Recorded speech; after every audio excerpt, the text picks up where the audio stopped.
across the UK. On DAB+, on your smart speaker, on your smart TV, and on your side. This is Talk.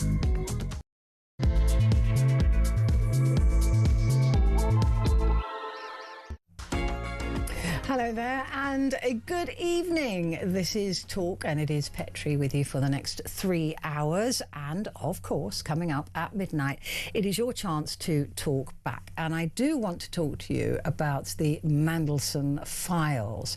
They've only partly been released, a bit like the Epstein files really, but the Mandelson files, some of them have been held back because it might be prejudicial to any court proceedings should court proceedings happen in the future, and it might be prejudicial to any investigation that the police are doing. But we do have enough to prove that Keir Starmer knew about Peter Mandelson's Epstein links, right?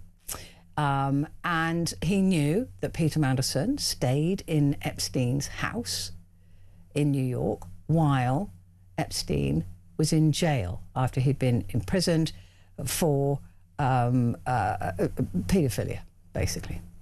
So wasn't that enough? Should that have been enough? I mean, that's a good question to ask you. Should that have been enough for Keir Starmer to have said, look, you're too toxic, and I stand with victims. Whatever, even though you being in the files doesn't mean that you were part of the sex trafficking and the other horrendous things that went on, but you were friends with this man, and seemingly quite close friends.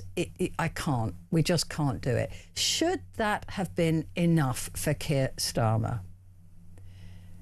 Or do you think that that's a bit unfair? That just knowing that they were friends, and he lied in his application or his interview, whatever it was. We haven't seen those questions and answers. That's the bit that's missing, that we're all desperate to see, what he was asked and how it was answered. But look, Peter Mandelson already had a pretty atrocious reputation in the country, if not in the Labour Party, it would appear. They all love him, or loved him. But he was known as the Prince of Darkness. I mean, you don't get that title for being a lovely chap, right? And he was already implicated in other issues. He'd already been fired a couple of times. Should that have been enough for Keir Starmer? Where do you think Keir Starmer went wrong here? Or do you think it's a bit unfair that actually we're all sort of in hindsight saying, nah, this was, now we know the full extent of his relationship with Epstein and the trade secrets that he gave away, that we're all now looking with hindsight at this. But he was warned by some fairly senior people who said to him, there will be reputational damage if you appoint Peter Mandelson. So what does this tell you about Keir Starmer? For me, just for me, it shows an absolute lack of empathy with Epstein's victims. It shows an absolute lack of understanding of the way that most right-thinking people think. If I was going to appoint somebody, and I'm sorry, maybe this is unfair, and they were friends with a paedophile, close friends with a paedophile, that would be a massive red flag. I couldn't give them a job. And so you may say that's really unfair because because you're friends with somebody who's a wrong un doesn't make you a wrong un. I don't know. So listen, give me a call, because I really would like to understand where you stand on this, because a lot of people are calling for him to resign, of course. Is this the final straw for Keir Starmer? Does he now really, really have to go? I mean, I think the decision's out of his hands come the May elections anyway, but what does this tell you about the man that Keir Starmer is? 0344 4991000. Calls are charged at the national rate, but we do call you back. And you can text the word talk and your message to 87222. So that's coming up at midnight. The wonderful Cody Darla is here in the studio going through the newspapers for tomorrow. We're also going to be talking about the latest Forbes billionaires list. Billionaires list. When you look at the amount of wealth that is in the hands of under 4,000 people in the whole world, it is, frankly, I think it's disgusting, but there you go. The richest 1% own more than 95% of the rest of humanity. Just rest on that. Maybe you think that's fine. I don't. But so that's what we're going to be talking about that. And Kevin Schofield will be here to talk about the Mandelson files. And you might want to know that I have some exclusive footage. Nobody else has got this footage coming up at 10:30. So if you're interested in the Mandelson files, you need to stick with me. But before all of that, the state of our armed services and the way we look around the world has not been good, has it, this last week? And we keep hearing how that we are hollowed out, that we don't really have anything anyway, that it's embarrassing, that we are an embarrassment around the world, and that even our allies are looking at us and going, what? We thought you'd be better than you are. But we hear so much about this, about how awful our arms are, and this is no reflection on the fantastic men and women who I have an enormous amount of love for, that are working within the system. But what kind of kit have they got? What kind of weapons have we got? What kind of defensive ability do we have? And if we were called to help in the Middle East, what on earth could we do?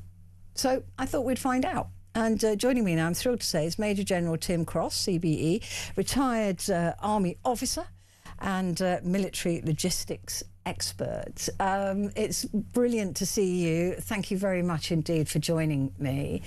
Are our armed forces hollowed out? Yeah, they are.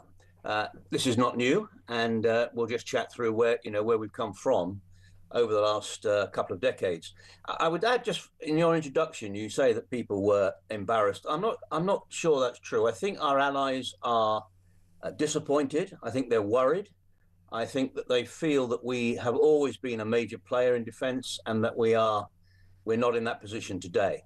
We're still a capable organisation, but compared to what we were, we're nowhere near where people would want us to be. So we've been stripped naked to the world, basically, as to what our capability is right now. Well, yeah, stripped naked is a bit strong, but nonetheless, we have certainly been heavily reduced. I mean, we need to go back to the end of the Cold War, when the decision was taken, in some respects, like a lot of these choices and decisions, with good intent and understandable reasons, to take a large peace dividend, to move away from spending 4 or 5% of GDP on defence, and move that money to other issues like the NHS, like welfare, and so on. The problem was that almost immediately after that, Iraq invaded Kuwait, and we had to deploy a capable force to kick them out alongside other allies under a UN Security Council resolution. But in those days, we had a corps of 3 full divisions, and we had another division in the UK. Those divisions were based in Germany. We had a very strong Navy, and we had a very strong Air Force. And we were able to do that deployment. I was part of that deployment. We were able to compete well and deliver fighting power in a high-intensity war and do a very good job collectively. Once that was over, we then took another chunk out of defence in the 1990s. The sadness was that the feeling was, because Iraq had gone so badly wrong in 2003 as well, Afghanistan we'd finished, that there was a sort of feeling, I think, within the political world that we weren't going to get engaged in these sorts of operations again. And of course, because the end of the Cold War had happened, a lot of people said the world was changing and we wouldn't need to engage in these sort of high intensity, large scale operations. And the result was we've had 20 years of just slowly cutting, hollowing out our capabilities. We've gone from a Navy that in my time, at one point, there were 55 frigates and destroyers in the Navy. We're now down to just about double figures. The trouble is they're very expensive platforms, and a lot of them spend a lot of time in maintenance and being upgraded and various technical things being done to them. So what we've seen in the last 2 or 3 weeks is how we have struggled to deploy one single destroyer to the Middle East. We used to have 3 or 4 Royal Navy ships permanently based in that part of the world, alongside other deployed around Gibraltar and elsewhere, down the Falklands and so on. So, you know, that has proven that we've really cut the Navy to the bone. The RAF used to have well into double figures of fighter squadrons. We're down to about half a dozen, 7 or so. Some of them, airplanes are deployed in Akrotiri and elsewhere in the Gulf, but we're talking about, small numbers. And the Army has gone from a core of 4 divisions with 3, big fighting divisions in Germany. We're down now to a couple of divisions, but frankly, to deploy the Army to anywhere in some sort of operation, we'd be very pressed to deploy a strong war-fighting brigade, never mind about a division. Tim, can you just explain the difference between a division and a brigade for those who just hear that word but don't know the numbers? Sure. Well, a brigade is made up of about 4 or 5 regiments or battalions of infantry, armoured corps, i.e. tanks and armoured vehicles, along with its logistics, its engineering, its communications, its medical capability and so forth. It's a force that can deploy somewhere and fight and sustain itself for a period of time. A division is made up of 2 or 3 of those brigades. In the old days, it always used to be 3. It's less so the case today. So a division would be around 20,000, 25,000. A brigade would be about 5,000 or 6,000. The division would have a lot more other logistic and other capabilities, as well as the actual brigades, the fighting brigades, if you like. So we're talking about, quite large scale formations, but a division of about 20,000, is a formidable force, but we wouldn't have the ability to deploy that today and sustain it over a long period of time in high-intensity warfighting operations. Now, you mentioned... Sorry. You mentioned the peace dividend as being, part of the issue here, but also there's been a lot of claims that warfare has changed. I mean, it doesn't look that different to me, to be honest with you, but especially in Ukraine and Russia and now in the Middle East, it's very reminiscent of wars past. But that warfare has changed, and we don't need the types of weapons and the structure that we've always had, and that things are changing. Is there anything reliable in that statement? Yeah, there's definitely truth in it. I mean, warfare always changes over time. You get new technologies that come into play, and then you get new counter technologies that come into play as well. So, we developed tanks in World War I, and then you begin to develop anti-tank weapon systems to take on the tank.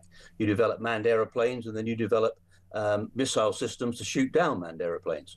What we've seen today, what we've seen over the last 4 years in particular, of course, is the use of unmanned aerial vehicles and unmanned land vehicles. Now, that's not new. The Israelis were flying UAVs up and down the Bekaa Valley back in the 1980s.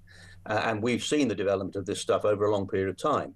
But particularly over the last 4 years, of course, we've seen huge numbers deployed in Ukraine, and we're seeing large numbers deployed in the current conflict in the Middle East. So you have, when you plan your defense spending, you look at the capabilities that are available, the technologies that are available, and you try and balance those out. And there's this argument that you don't need so much mass today because you can use technology to fight smarter and fight deeper in different ways. And there's some truth in that. But as we've seen in Ukraine, and you've alluded to, as we're seeing in the Middle East, mass is still important. Numbers are still important in itself. That is consequential. Yeah, and if you're looking at the size of the military, the RAF. I mean, it has been literally stripped, hasn't it? There's barely anything left of the RAF. Can we rebuild the military to the point that it should be? Or do you think the numbers are right, but the technology and the weaponry is wrong? You can rebuild. I mean, the RAF has moved from the time in the first Gulf campaign. We had an RAF of about 100,000, a Navy of about 100,000. And the army that I joined was about 190,000. Yeah. The RAF and Navy are now down to about 30,000. And as I said earlier, the number of fighter squadrons, the number of aeroplanes that we can deploy is greatly reduced alongside the numbers of ships. Now, you can rebuild that. But what we're finding, first of all, is we're struggling to recruit and retain the numbers of people we need to man the current equipments and to do the stuff we're currently doing. But you can rebuild the stuff. You can build more ships. You can build more airplanes and so forth. But you have to build that alongside that, the logistics and the sustainability and the ability to maintain these things and repair them and fix them and so forth. And you have to train the people and have the training facilities available to bring all that lot up so that they are combat effective, so that they're capable of going off on a deployment and duffing up the king's enemy, so to speak. So all of that is doable, but it takes a long time. I was just going to say, what would be the time frame, in your view, to bring the military up to where we might need it to be in this current world? Well, I would, to build it to the sort of numbers and capabilities that I think probably we need, we're certainly talking about 5 years. Just to buy the equipment takes a while, but it's the training and all the other things I've alluded to that takes time, the recruiting as well as that. And what you have to, it's the government, and to be fair to the current government, this is not just about the current government. No. It's been going on for the last couple of decades. But the current government, the Prime Minister has said that he recognises defence needs increasing. He's talked about increasing it from 2.5% to 3 and 3.5%, and even there's talk of 5%. But he's talking about that in the next, the 2030s, at the end of next Parliament. Even if you make the choice today and you put the money in today, it will still take you 3 to 5 years to bring us up to the sort of combat power that we would need to have in place to be able to seriously take part in the sort of deployments we took part in the 1990s. And in the 2003 campaign. So it just takes time. I mean, Churchill said, 150 years ago, or over 100 years ago, you can destroy an army pretty quickly. It just takes you a heck of a long time to rebuild it. Yeah. And that's just a harsh reality. Facts are brutal things. And I'm not going to have a knock at politicians. It's dead easy to do that. But if you don't really understand this business, and we don't have many politicians that have been involved in the military during their lives, if you don't understand it, you don't have a sense of what we're talking about here. Yeah, true. Very true. Do you support, having said you won't talk about politicians, I'm just interested from a military point of view, if you supported Keir Starmer's first stance on this, and that was that, and he repeated it today in PMQs, saying, look, I didn't want to just get involved in something where the legality wasn't straight and that didn't seem to have a plan, paraphrasing. Do you think he made the right decision? Well, all choices carry consequences, and a lot of them are unintended consequences, and you have to make choices and decisions, as prime ministers have to do in these sort of circumstances, but frankly, as you and I have to do day to day in our own lives. Now, Keir Starmer's a lawyer. I am not a lawyer. Keir Starmer is a lawyer. He carries different baggage. And of course, he's very conscious of the heritage of Tony Blair and the choices he made back in 2003. And I think Keir Starmer, when he lies in his bath at night, thinks, I don't want to be remembered in 20 years' time for doing the sort of thing that Tony Blair got up to. But to be fair to the guy, I think he genuinely is concerned about the legality. But, in warfare, these things are never that clear. Put 3 lawyers in a room, you'll get 5 different opinions. Kosovo was never legal. It didn't have a UN Security Council resolution to do what we did in Kosovo. But most people argued that it was legitimate. It was the right thing to do. The UN had passed a sort of policy declaration as a result of Blair's speech in Chicago, actually, in 1999, saying we have a responsibility to protect people when they're being massacred by their own rulers, as has happened in Rwanda, for example, as has happened in the Balkans with ethnic cleansing, as Saddam Hussein was doing to his own people, and as was going on in Iran, as we know, with tens of thousands of people being killed as they try to turn the regime over. So this debate between legality and legitimacy and the right to protect and the fact that we can't stand by and simply watch as thousands of people are being massacred, it's not easy to make those choices. I personally think that one of the great strategic decisions, the grand strategic decision, is the need to stand alongside our most important ally, which is the Americans. So even if we didn't want to go into the operations with them, which we've done in places like Syria previously, we've used air power and so forth in these previous operations, if we didn't want to conduct the air operations ourselves and take part in those attacks, not allowing them to use our bases, I personally feel was not the right decision. But at the end of the day, that's what prime ministers are, they have to make those choices. again, as a military man, I'd like to ask you, how do you think this crisis ends in the Middle East? Well, I have no more, in one sense, I have no more than anybody, an idea than anybody else. I carry the baggage of having been involved in those previous campaigns, and I was in Baghdad in 2003, in the spring, once the military campaign was over, and watched the whole thing unravel. And the fact is, of course, we're not putting in ground troops. We're not doing the same thing that's happened in Iraq. We collectively, the USA and Israel. But you can't change a regime, and you can't win a war using air power alone. You can do a lot of damage. You can degrade, and you can destroy a lot of military equipment, and as is going on, you can sink a lot of ships and destroy airfields and take out missile systems, and hopefully do a lot of damage to any nuclear capability they've got. But you can't destroy an idea. You can't change a regime by a bombing campaign. So when is victory declared? And this trouble with President Trump, of course, is we never know what he's going to say from 1 minute to the next. He talks about unconditional surrender. He talks about victory. He says it's going to be over quickly. Then he talks about it being weeks, and other people say the end of the month, and so on and so forth.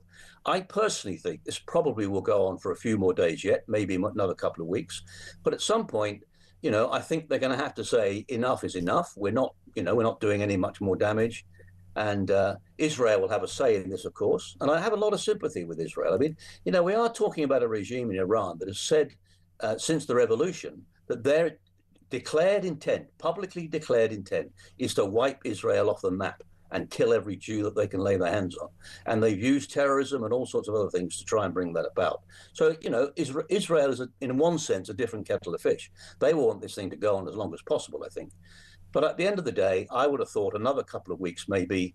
And then the question is, so what? What happens then? And one argument would simply be, we've done enough damage to Iran. We've made it quite clear to them that they've got to stop doing what they're doing. We step back from that. We, as in the Americans, step back from that and just send a message to them. If you start this again, if you start carrying on with terrorism, supporting Hamas and Hezbollah and the Houthis and everybody else, and we get any sense that you're restarting your nuclear campaign, we'll do it again. But the honest answer is I don't know. I find it very difficult to see that the thing is going to end well. But hopefully I'm wrong. Hopefully it will end reasonably well. Yeah, hopefully we're all wrong about that, because I agree with you. It's wonderful to speak to you. Thank you very much indeed, Major General Tim Cross, CBE, retired Army officer and military logistics expert. Quick break. Back in a sec.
Across the UK, on DAB+, on your smart speaker, on your smart TV, and on your side. This is Talk. Hello, this is Talk, and it's Petrie here. And coming up at midnight, of course, it is your chance to talk back. So I want to know from you about the Mandelson chaos that has been created or was self-created by Keir Starmer. We've now got more information about how he got booked, how he got hired for the top job. And I just want to know from you, knowing what we know now, and that is that Keir Starmer was warned and that there was concerns about this man. There were concerns about, he knew about his links to Epstein. Of course, I have to say that Mandelson has denied any wrongdoing at all, including misconduct in a public office. That's all now being left to the police to decide. But what you and I can decide is, what does this say about Keir Starmer? Because I think that's the interesting question. What does this say about the man? Because often it's not what they say, is it? It's what they do. And what Keir Starmer did in this case was hire a friend of his who had known links to a paedophile. Now, maybe you think that that's naive of me, that just because you're friends with a paedophile doesn't mean you're a wrong 'un. I kind of question that. I question, if you know they're a paedophile and you're still friends with them, I'm going to question your morality. I'm just gonna. So why give him the top job, the highest diplomatic seat in the world, as British ambassador to America? It's puzzling. And I don't know what that says about Keir Starmer. What does that say about him? I mean, knowing that Epstein had spent time in jail, not enough time, by the way, because there were 36 complainants and he only got done for one of them, but that's the American justice system. I'm going to have to leave it with them. But he was still convicted and he was still a known paedophile. And Peter Mandelson still went and stayed with him, and Keir Starmer knew this. So I'm just intrigued as to what you think this says about Keir Starmer, about his potentially lack of empathy for victims, about his potential lack of understanding of the world that we live in at the moment, the apparent lack of care about this man being friends with a paedophile. What does it say about Keir Starmer? Give me a call, 0344 499 1000. But before we go to a break, we're giving you the chance to win 2 hospitality tickets to the British Grand Prix on Sunday, the 5th of July, with the full Racing Green trackside experience. This is the ultimate setup for race day. You'll get exclusive grandstand seats at the Loop and the Village Corners, plus inter-track access to watch the drivers arriving at the paddock. There's also access to the hospitality shuttle bus, racing simulators and live music, and all-day street food and an open bar. Listen now to find out how you could be in with a chance to win. For your chance to win, text TALK to 83338. Text costs £2.50 plus your standard network rate. Or call 0343 418 7260. Lines closed 20th of March 2026 at 4 p.m. That's when you need to answer your phone if it rings. 18 plus UK residents only. This is a network promotion. Full T's and C's at talk.tv/win. So for your chance to win, text TALK to 83338 now.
the UK.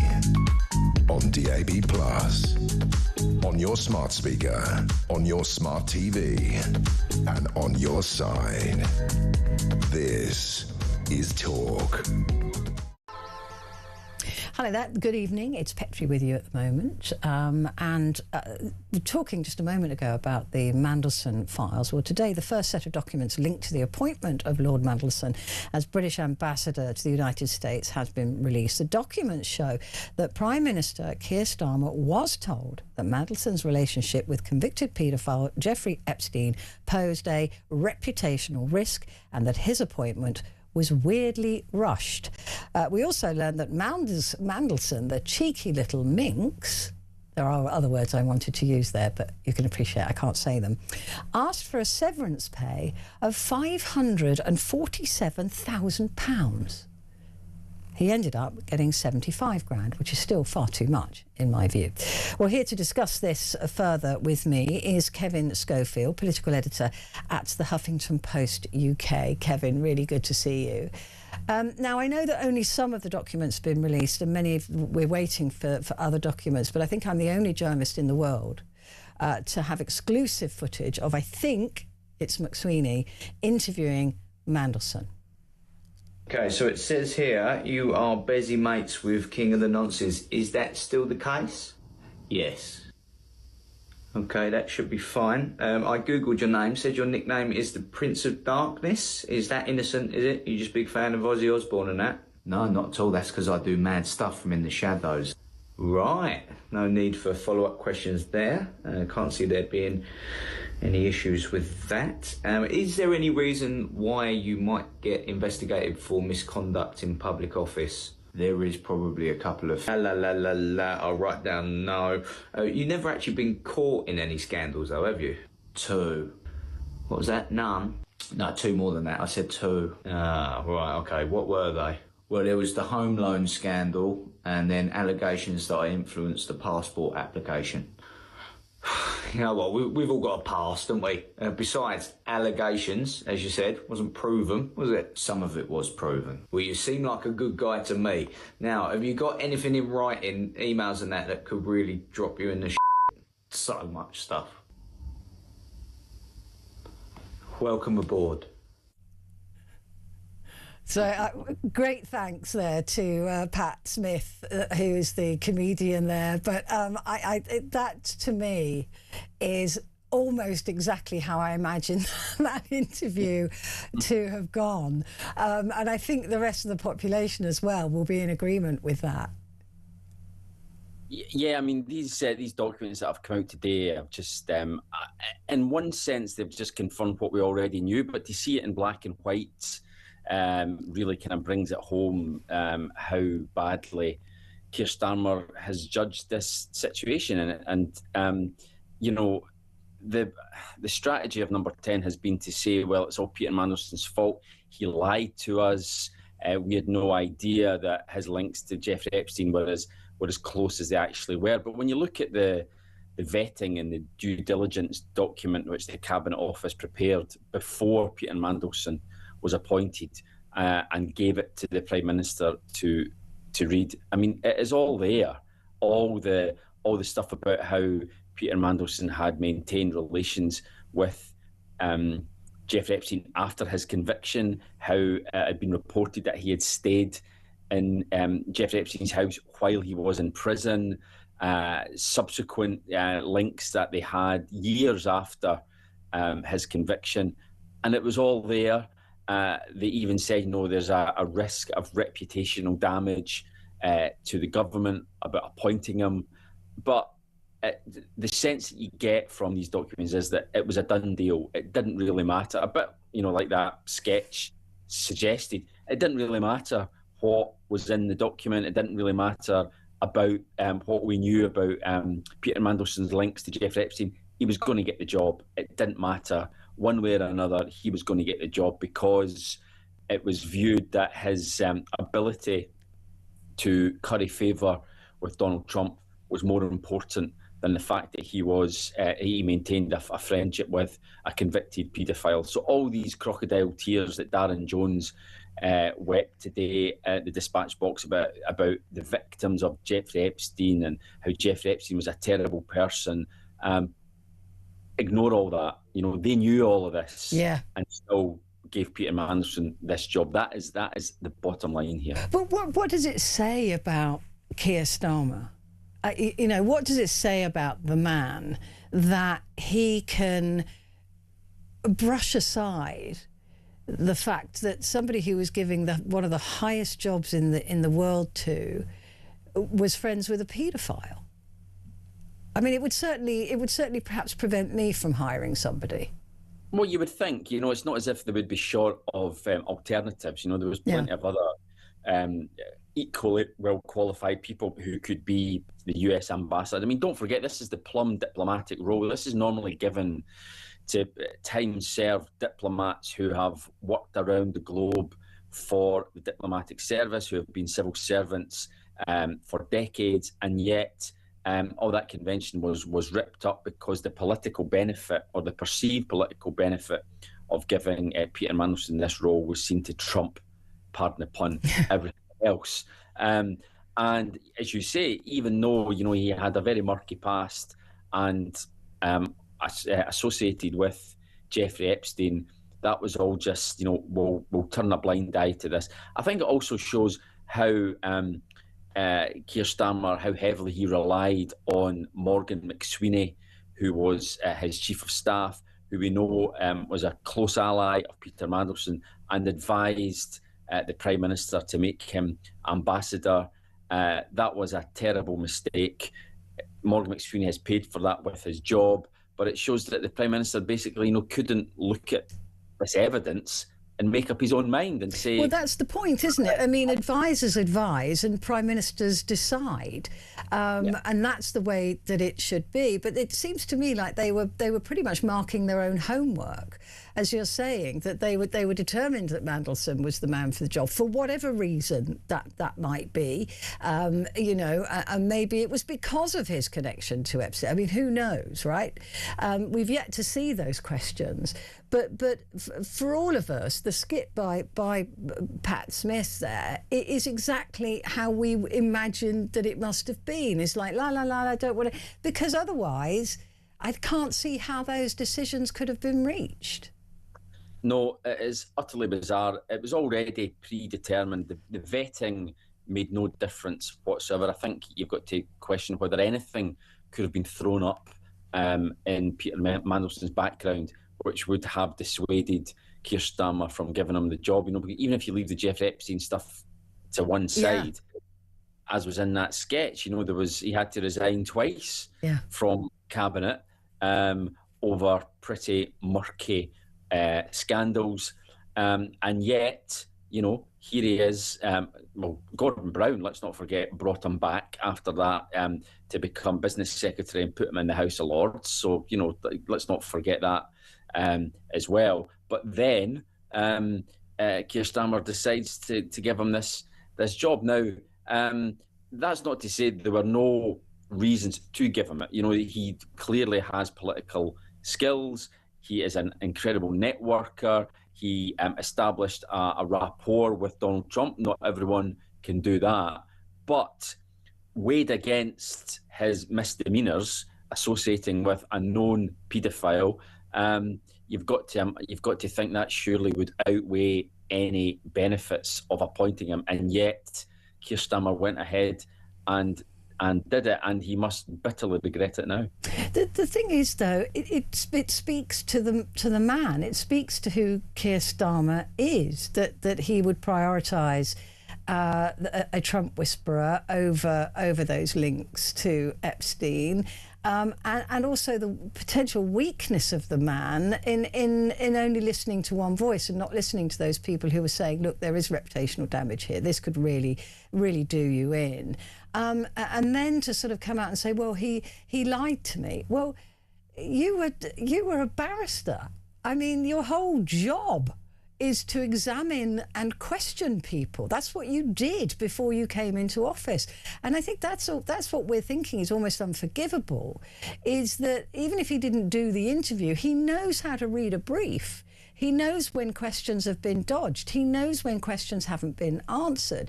And that to me says so much more about Keir Starmer than I think I ever wanted to know. And not in a good way.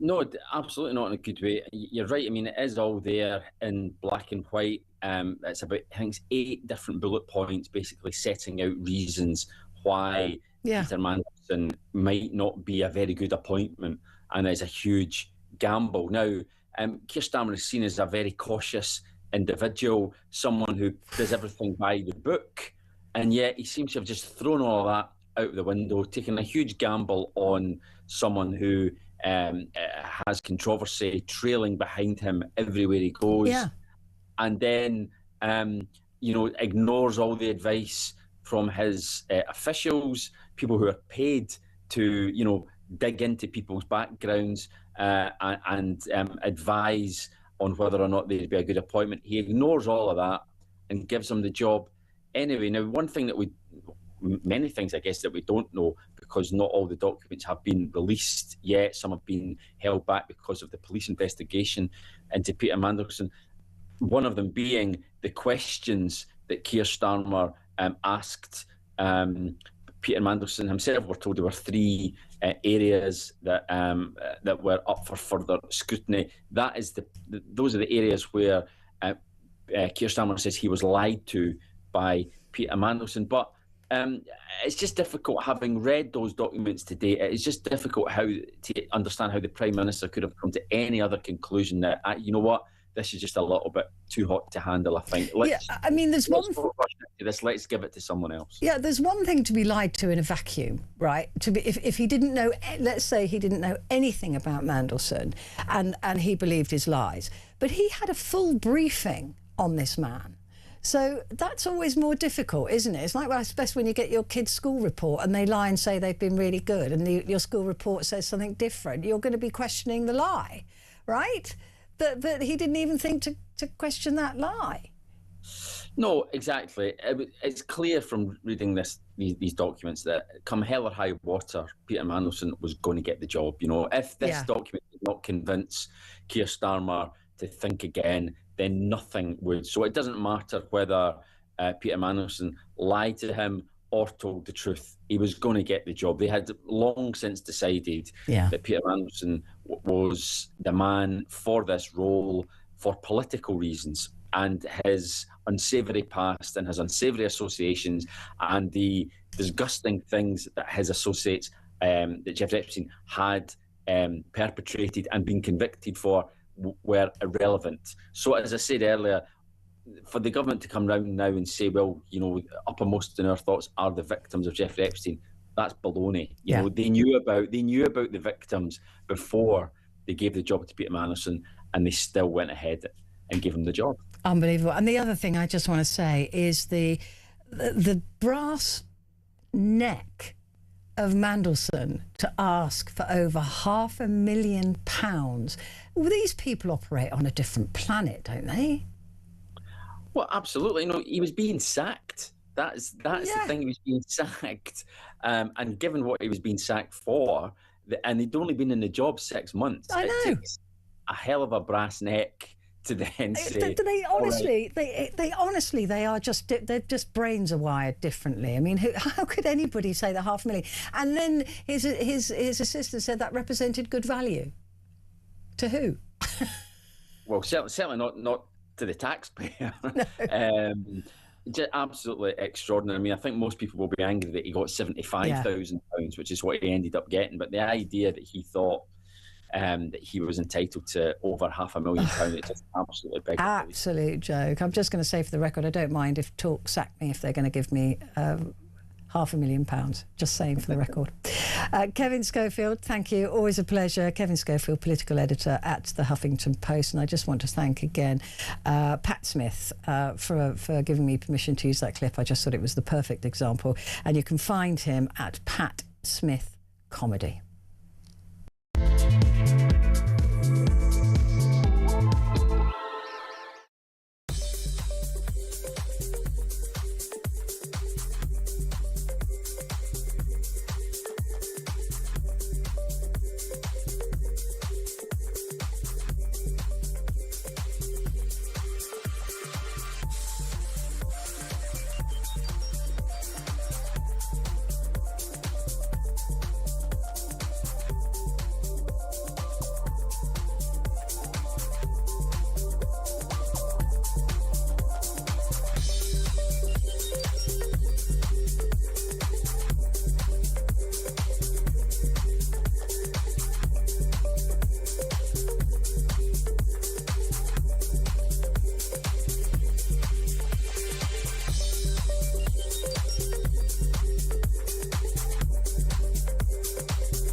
the UK. On DAB+, on your smart speaker, on your smart TV, and on your side. This is Talk. Hello there and a good evening. This is Talk and it's Petrie here with you. And just a reminder that coming up at the top of the hour is Cody Darla. He's going to be here to go through the newspapers and some other stories. So he's on his way at the top of the hour. In the meantime, I think his head would explode actually if he was in the studio on this story. But let's see if it explodes in the newsroom. Forbes magazine has published its yearly ranking of the richest people on the planet. And according to the magazine, the number of billionaires has surged to a record-breaking 3,428 of them. Elon Musk remains the world's richest individual with a net worth of £623 billion, followed by £623 billion, I'll say that again, followed by Google founders Larry Page and Sergey Brin. And US President Donald Trump's wealth has increased too by 27% in the last year to $6.5 billion, but he is only the 645th richest person. So when you look at the world's wealth and how it is distributed, I don't know how anyone can think that this is okay. And I'm not a tree-hugging socialist lefty person, right? But I just am pragmatic about this. I do not see how this can be right, that the rich are just getting richer and the poor poorer. And to put it into context for you, the richest 1% hold 95% of the world's wealth, right? So this is just under 4,000 people. Think about that. 4,000 people holding that much wealth in the world. So to discuss this further with me is Stephen Kinsella from Patriotic Millionaires UK and former EU antitrust lawyer. Just to explain that Patriotic Millionaires believe that the rich should be taxed more, which is, you wouldn't expect that from millionaires. Stephen, thank you very much indeed for joining me. It is extraordinary that I have to defend myself against what will be obvious criticism. Go, oh, you're a lefty, oh, you're a socialist, you're a communist. Just because I think that it is fundamentally wrong that 3,500 people hold that much wealth. Well, thank you, Petrie. Yeah, and thanks also for taking the time to look at this issue, because we have at Patriotic Millionaires, as you mentioned, for some time now been advocating for a wealth tax, because as you said, the figures are startling, aren't they? That a very small people have so much wealth. I mean, I think in the UK, it's something like 40 families in the UK earn more wealth than 50% of the population in the UK. And, the numbers that you were talking about, in fact, the total wealth of those billionaires has gone up from last year, from 16 trillion to 20 trillion. So they've seen their wealth increase by 25% over just a year. I mean, and this gap is getting bigger. I mean, in America, I believe it's 10% hold 90% of the wealth. So this gap is just getting bigger and bigger and bigger, and it always leads me to ask the question: what, how, why? I mean, I understand interest, I understand that, but why does somebody want to have that much money? Yeah, and I think the sort of the why. There are a couple of answers, aren't there? I mean, one is, as I think the article that you mentioned shows, quite a lot of that wealth is in new industries, in the tech sectors, where we see founders hold on to their companies and therefore hold on to the wealth for quite a long time. The other, though, is that we don't tax that wealth. So, you and I, as employees in the UK, if you earn more than £50,000, you'll be paying 45% tax. But of course, if you're someone like Elon Musk with, 600, 700 billion, I mean, I did a rough calculation before coming on. I think he must be making, if he makes 5% on his assets, and I'm sure it's more than that, but if he makes 5%, I think he's earning about £4 million every hour, whether he's awake or asleep. And wow. And there's also, isn't there, the point that when you're Elon Musk, if you've got a cash flow problem, you sell off some stocks, which then you use the money, or you borrow from your stocks, and then that money is tax-free. So he doesn't pay tax on anything that he spends. As you said, if you're in that fortunate position that you can decide just to borrow against the asset, you can probably do that incredibly tax efficiently. The other part of the equation, of course, is also how little these people give back in so many ways. I mean, it's hard to know for sure, but we believe that Elon Musk, with his 600 or 700 billion, we think he's given about $500 million to charitable causes over his lifetime. So this, trickle down notion that somehow the very wealthy, even though they avoid tax, do give back in other ways, it's just not borne out by the figures. But what is it that goes through a man like Elon Musk's mind about the collecting of this? It's almost like hoarding money. It feels like it's almost an addiction, that there's never enough. It does, doesn't it, feel sometimes like it must be some way of keeping score. It's hard to get into the heads of people. I mean, one of the reasons we advocate, obviously, for a wealth tax is that we believe, if you look at the countries that actually tax wealth more sensibly, they tend to be happier societies, and we don't think it's actually good for society that we have such wealth inequality. I think even Musk tweeted bizarrely quite recently that wealth doesn't buy you happiness. Well, I think there's an easy solution to that. Yeah, help a few people out, maybe that'll make you happy. Exactly. The thing is that the not even the entire combined wealth of these people, but they could solve all of the problems of the world and still live like millionaires. Exactly. That to me is what I don't get. No, and we completely share your sentiment about that. I mean, our proposal, I think because we've been on talk a few times explaining it, but our proposal is quite a modest one, just that people should pay a 2% tax on their net wealth over 10 million. But as you say, even if they paid that, their wealth would still be increasing. It would have no impact on their cost of living. But what's very interesting, if we look, there are two lists that go out. One is the wealth list, the richest people in the country. One is the list of those who pay the most tax. There's not a great overlap between that. Many people who appear on the wealthiest list in this country don't appear on the list of those who pay the most tax.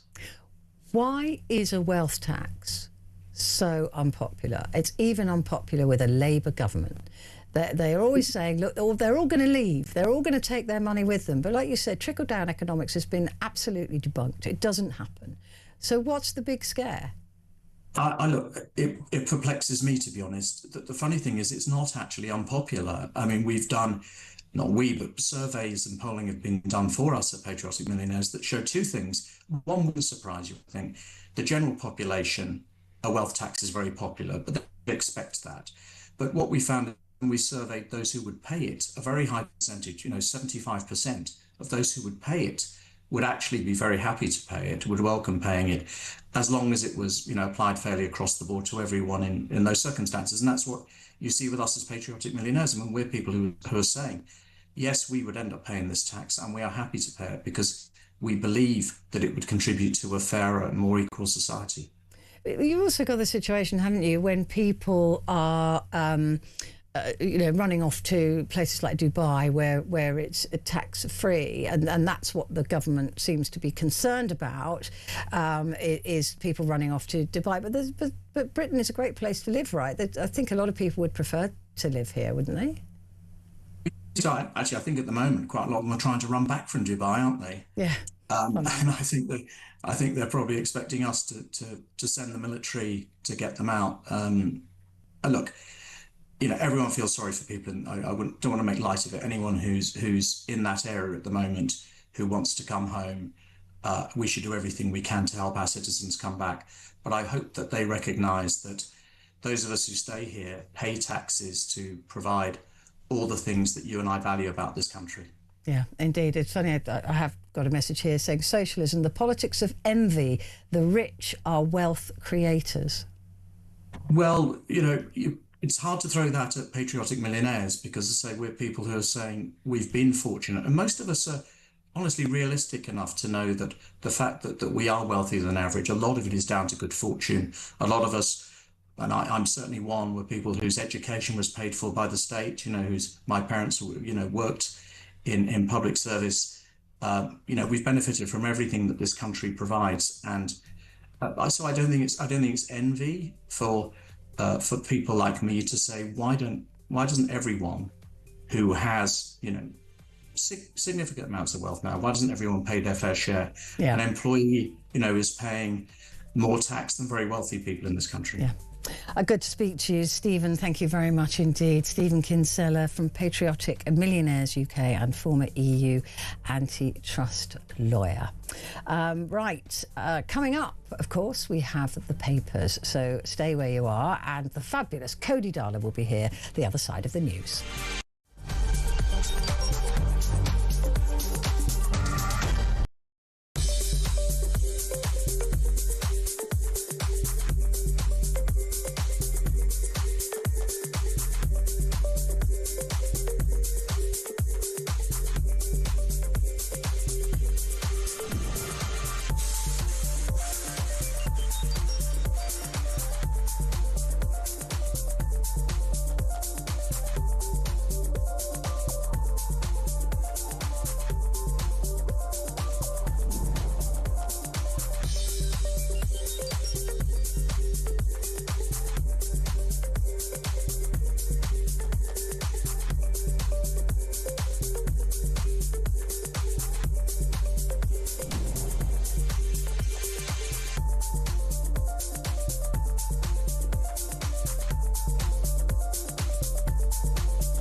Across the UK, on DAB+, on your smart speaker, on your smart TV, and on your side.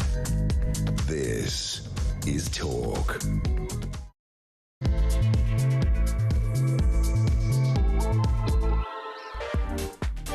Hello there, this is Petrie here with you on Talk for the next couple of hours. And of course, coming up in an hour, it is your chance to talk back. And I do want to talk to you about Peter Mandelson, the Prince of Darkness.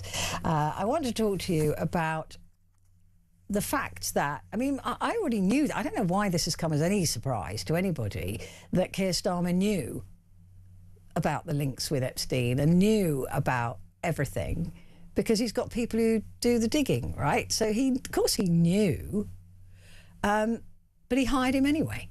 So what does this say about Keir Starmer?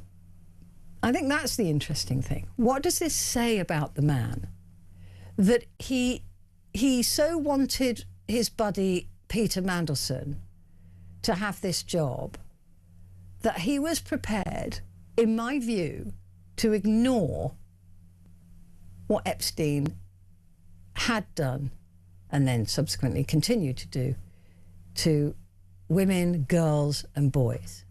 And some of the most heinous things you can ever imagine. When it all comes out in the wash, it is the most disgusting stuff you could ever even think about. And although Mandelson has denied all wrongdoing, even as much as misconduct in a public office, it's now with the police. It's not really about Mandelson at this point. It's about Keir Starmer. What does it say about him? This man who says, "Oh yeah, well we all really sad about the victims." Well, I'm sorry, to be absolutely frank with you, if I was employing somebody, if I had somebody joining my team, for example, who I was told was friends with a paedophile, I'm going to say no thank you. I'm going to say I'm not working with them.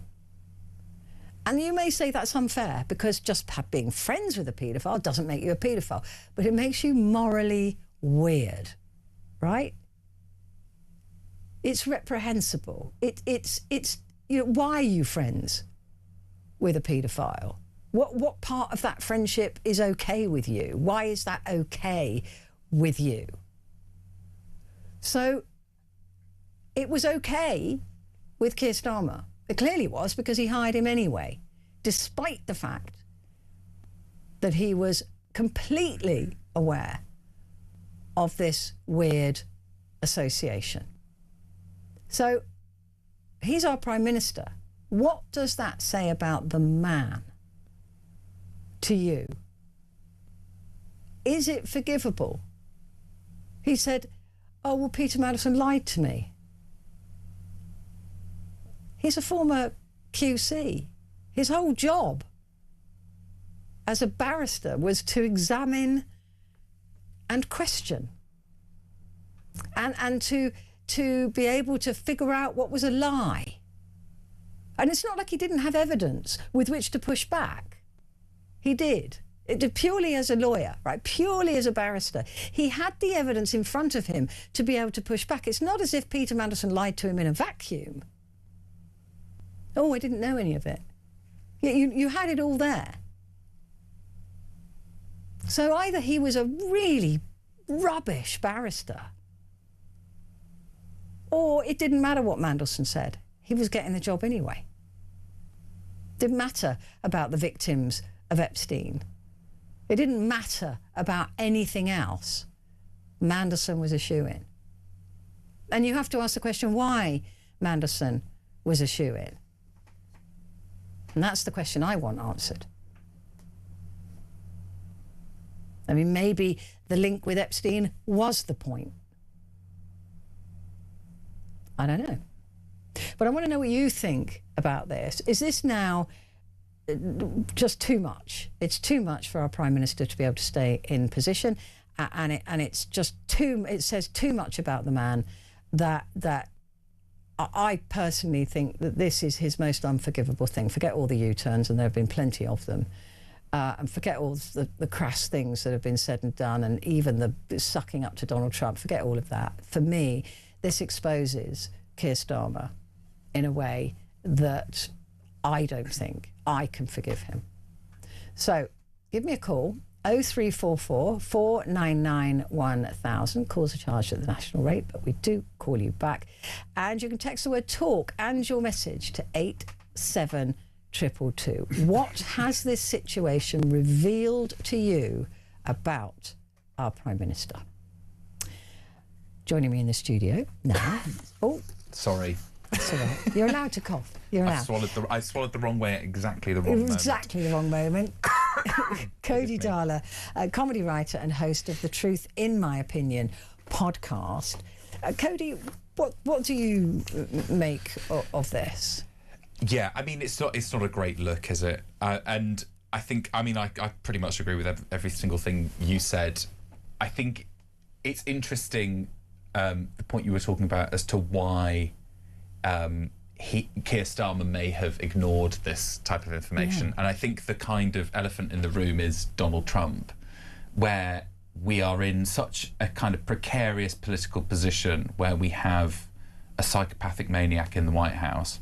And I think it's becoming increasingly clear the more we see about Mandelson's appointment that the main motivator for number 10 was to have someone in the position of US ambassador, Peter Mandelson, who can best navigate the Trump White House. And I think anyone, as you described him, the Prince of Darkness, Peter Mandelson has been steeped in British politics for decades. Yeah. And is no matter what an appalling person he is absolutely skilled in political negotiation. Yeah. He's like a political animal. Yeah. And I think that clearly was the priority for Keir Starmer and Number 10 upon entering government, to ensure they maximise their chances of having a good relationship with the Trump White House. And there are so many other elements to that. You know, we could talk about Brexit, we could talk about the British economy. You know, Starmer ultimately came into Number 10 on the back of promising economic growth.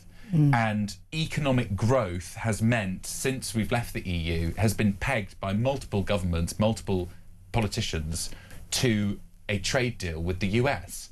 And when Keir Starmer came into Number 10, we did not have a trade deal with the US. It's arguable that we still do not have a trade deal with the US. But, and this is by no means, this is me, I'm not excusing Keir Starmer ignoring it, but it's quite clear that that was the motivation. Who can we get into that position who can best schmooze Donald Trump and get us that trade deal? Yeah, but the thing is with that, Cody, that it actually it shows such a lack of intelligence. It just, for me, look, okay, so he may have been the, you know, tunnel vision, it's got to be Mandy, but it shows a real lack of the ability to read the room. And I don't want a Prime Minister that can't read the room. I don't want a Prime Minister that can't look into the future. I don't want a Prime Minister who is so swayed by his own view that he won't listen to other people. That becomes a dictatorship, right? This is what we're seeing in the White House, that Donald Trump is not listening to anybody else. You know, he got people to look into this guy, and then they marked their own homework and went, well, it doesn't really matter what he says, we're going to take him anyway. And that shows, to me, that exposes Keir Starmer as someone without a worldly view. Yes. Well, I think there's two things. I don't think politics is intelligence. Politics is opportunism. Politics is optics. Politics is PR. And then there's the second element to this, which is that these people never expect to be found out. Sure. This is, you know, we have, I mean, this is what the Epstein files show, really. We're talking, you know, we go back decades. Systems, institutions of power that influence other institutions of power, political leaders entirely co-opted by this one individual. And whether, you know, we could talk about whether that's, you know, a kind of spy ring, whether it's, you know, to Mossad, whether it's a honey trap or whatever. But ultimately, what we're seeing sort of unfurl before our eyes is this idea that actually our political leaders aren't in charge. There's this nefarious sort of these shadow individuals who are influencing what happens. And I think what underpins all bad actors is this belief that they're never going to be found out. And I think, you know, I mean, we'll get onto this within the hour, but even Mandelson asking for severance pay. I mean, it's a different thought process, exactly, isn't it? But it speaks to an attitude that these people, they don't operate within the same realms of justice, or the same. They're not operating on the same level as we do, as normal people. No, they don't. The entitlement goes so far that an individual in Peter Mandelson, who has had to resign in disgrace, still expects £500,000. And I think it's that is what makes sort of talking about this kind of issue so difficult and so frustrating, because that attitude is so difficult. Like, how do we tackle that? That is I the just problem. don't know. I agree. That is the sense of entitlement. The fact that he was, I think he was earning about £121,000 a year. I think he was supposed plus expenses. Plus expenses, and you know. He was meant to be there for 5 years or something. So this represented his whole salary, more than and he was only there for 6 months. And even though he's being asked to step down for quite serious reasons that he denies that he's done, and that's up to the police now to figure that out, and the courts, but still the brass blooming neck. Absolutely, but it's also it is unbelievable. They just don't think the same way we do. But also, like, you know, I don't want to get into trouble, but it doesn't speak to me of an innocence if you're like careful. Well, but you know, if your first instinct upon resigning, is ensuring you get your severance pay. Yeah. Well, and demanding that and saying it represented good value for money.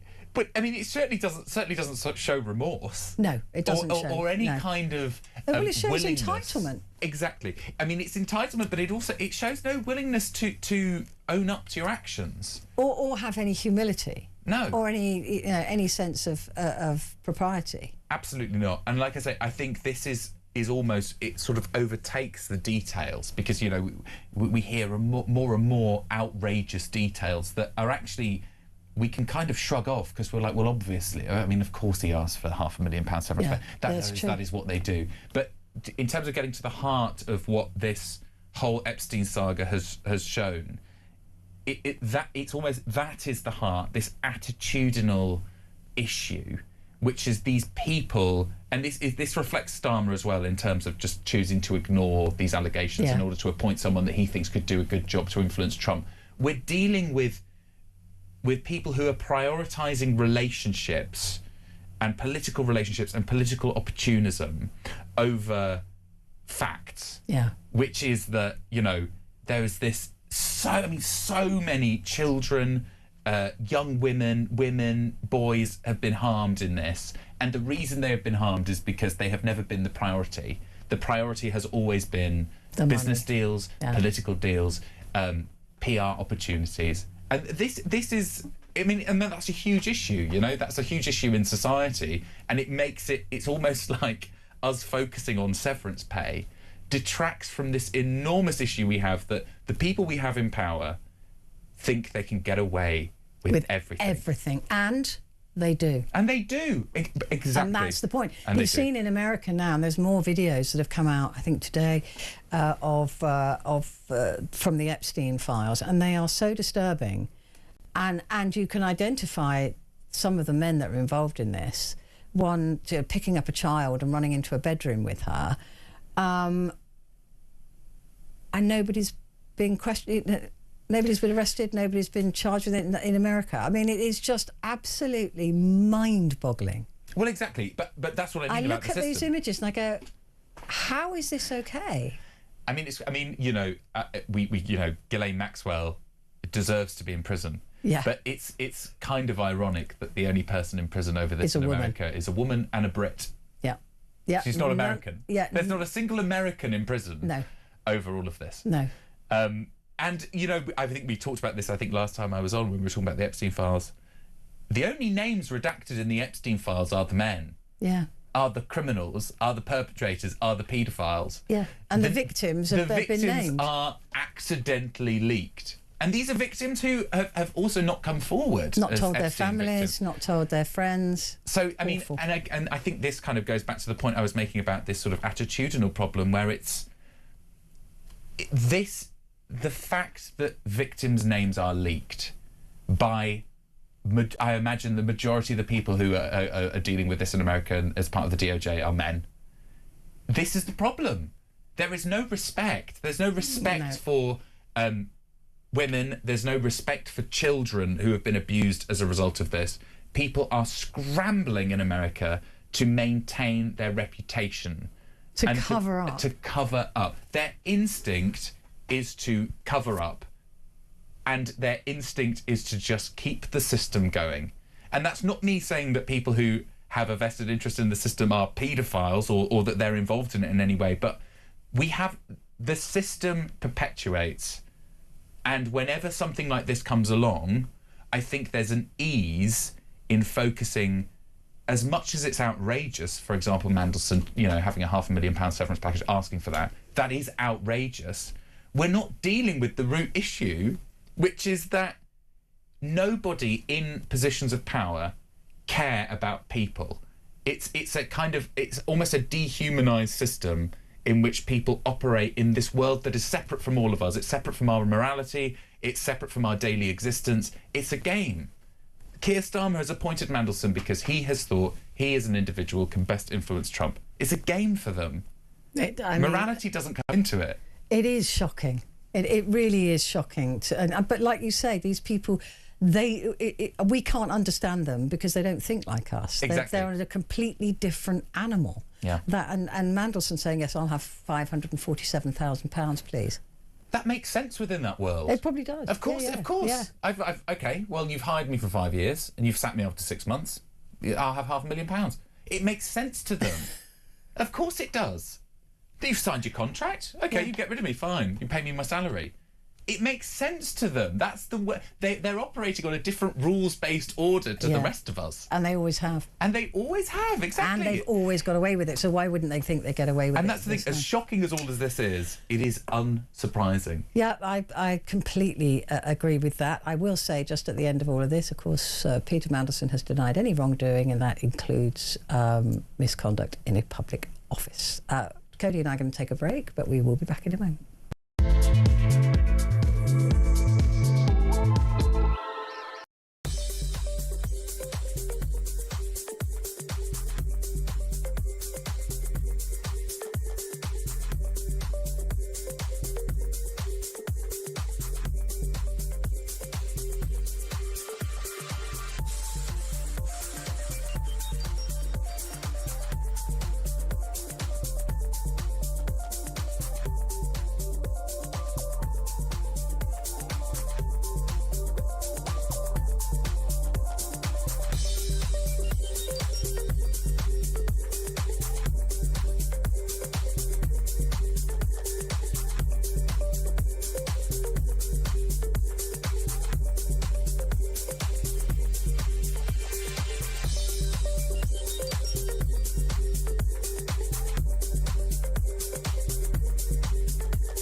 Across the UK, on DAB+, on your smart speaker, on your smart TV, and on your side. This is Talk. Hello there, this is Talk, and it's Petrie here with you and with me, Cody Darla, comedy writer and host of the Truth, in my opinion, podcast. Shall we dig into the papers? Yes. Or into the front pages? Let's dive into the front pages. Let's do that. It's probably a very shallow pool. I would imagine it's a lot of it is Mandelson, but there we go. The Times newspaper for Thursday, Iran is saying we can push oil up to $200 a barrel. And I spoke to an oil expert yesterday because I'd read over the weekend that the sort of the danger area is $150 a barrel, where world economies collapse. And he said actually it's less than that. It's about 120, just north of $120 a barrel. So if we start seeing oil at $200 a barrel, and of course there's nothing to mitigate that, because a lot of the oil producing countries are now saying, declaring force majeure, which means that they're saying we can't keep up with our contracts, it's not our fault, so we can't produce any oil. Also, they're running out of storage space, so there's nothing to mitigate that. It's terrifying. This is going to impact the entire world. Yeah, it's almost like this is what happens when you bomb the Middle East with no plan. Almost like that. Almost like that. I mean, it's shocking. I mean, on so many levels. Obviously, there's the obvious human cost as to what's happening in the Middle East. But this kind of issue just demonstrates how completely reliant we are on oil and gas controlled by dictators and autocratic regimes. And the irony being that whenever we talk about something like net zero and renewables, people like Farage and the right are always talking about, or the cost to a household or whatever, net zero will cost every household £500 a year or whatever figure they pull out of their backside. This is going to cost families a fortune. This is going to cost us all a fortune. And this also has an impact on, agriculture, fertilizers, food, fertilizers, holidays, everything. And this is what we get when we are reliant on oil and gas. And you would like to think that we couldn't have predicted this. This is exactly what happened in 2022 when Vladimir Putin invaded Ukraine. Yeah. We've now had 4 years since then, and we are in exactly the same place. We learn no lessons. We are reliant on a resource that is so volatile and that has such an enormous impact on our economy. Everything feels so twee now in relation to this, where we talk about, Rachel Reeves talks about inflation. We talk about fuel duty. We do not, if we're going to talk about who really controls our economy, who really controls our country, it's oil and gas. Every single economic plan. But a lot of people were saying, well, then what we need to do is to frack. Yeah. And we need to open up the oil fields again in Scotland. Yeah. And we need to, the thing is that people think that we get that oil from Scotland. We don't. We don't. It goes into the international bucket. Absolutely. And we buy it back. Absolutely. So it's not as simple as that. But yeah, this does expose... it exposes the world to this over-reliance on a few suppliers. But Iran is saying that they've vowed not to allow a litre of oil through the Strait of Hormuz. And this apparently was an unseen consequence. And Trump must have been advised about the Strait of Hormuz. He must have been told that if you bomb Iran, as despicable and disgusting as that regime is, then you're going to drag the world economically down the toilet, and you're going to drag the Middle East back into a forever war. Yeah, this has happened before. They have blocked the Strait of Hormuz before. It's not like we haven't got history to show us something. Right? Exactly. But I genuinely, Petrie, I don't think he would have been advised that.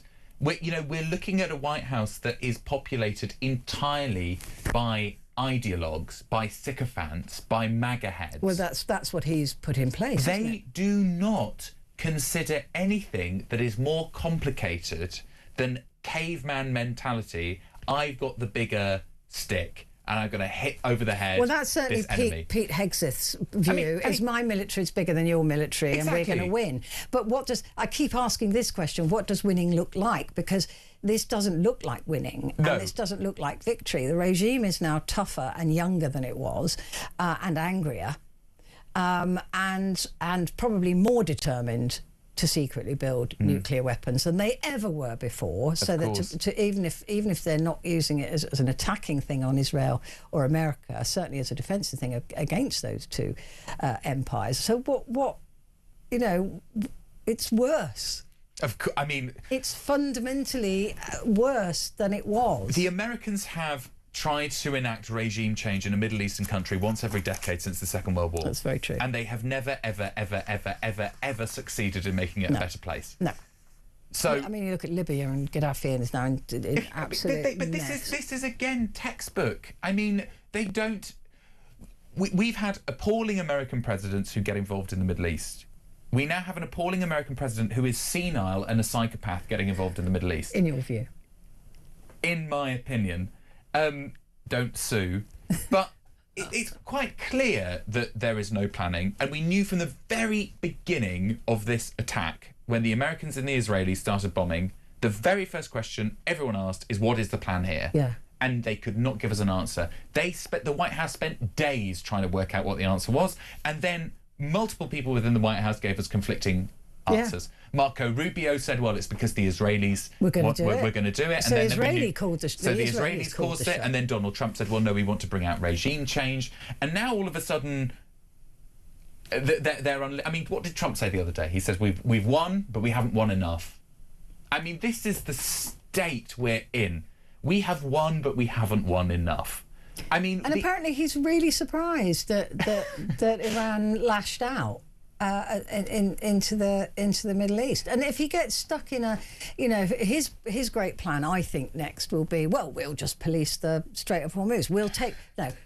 Not police it. We'll take over the Strait of Hormuz.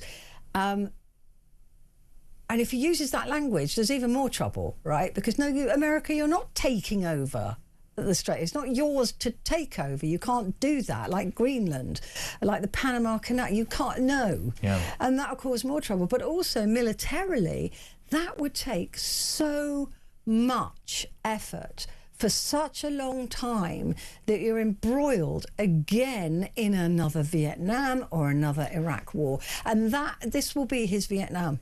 Well, I'm glad you bring up Vietnam because... And they failed there. Exactly. Because it's also, we talk a lot about failed military insurrections in the Middle East. Well, the Americans have a knack for failed military insurrections elsewhere as well. This is what they do. They get involved in places they don't understand. They don't do any research. They don't do their homework. They don't understand the people. Well, they think might is right. Exactly. And we've got the biggest military, therefore we are going to win. Exactly.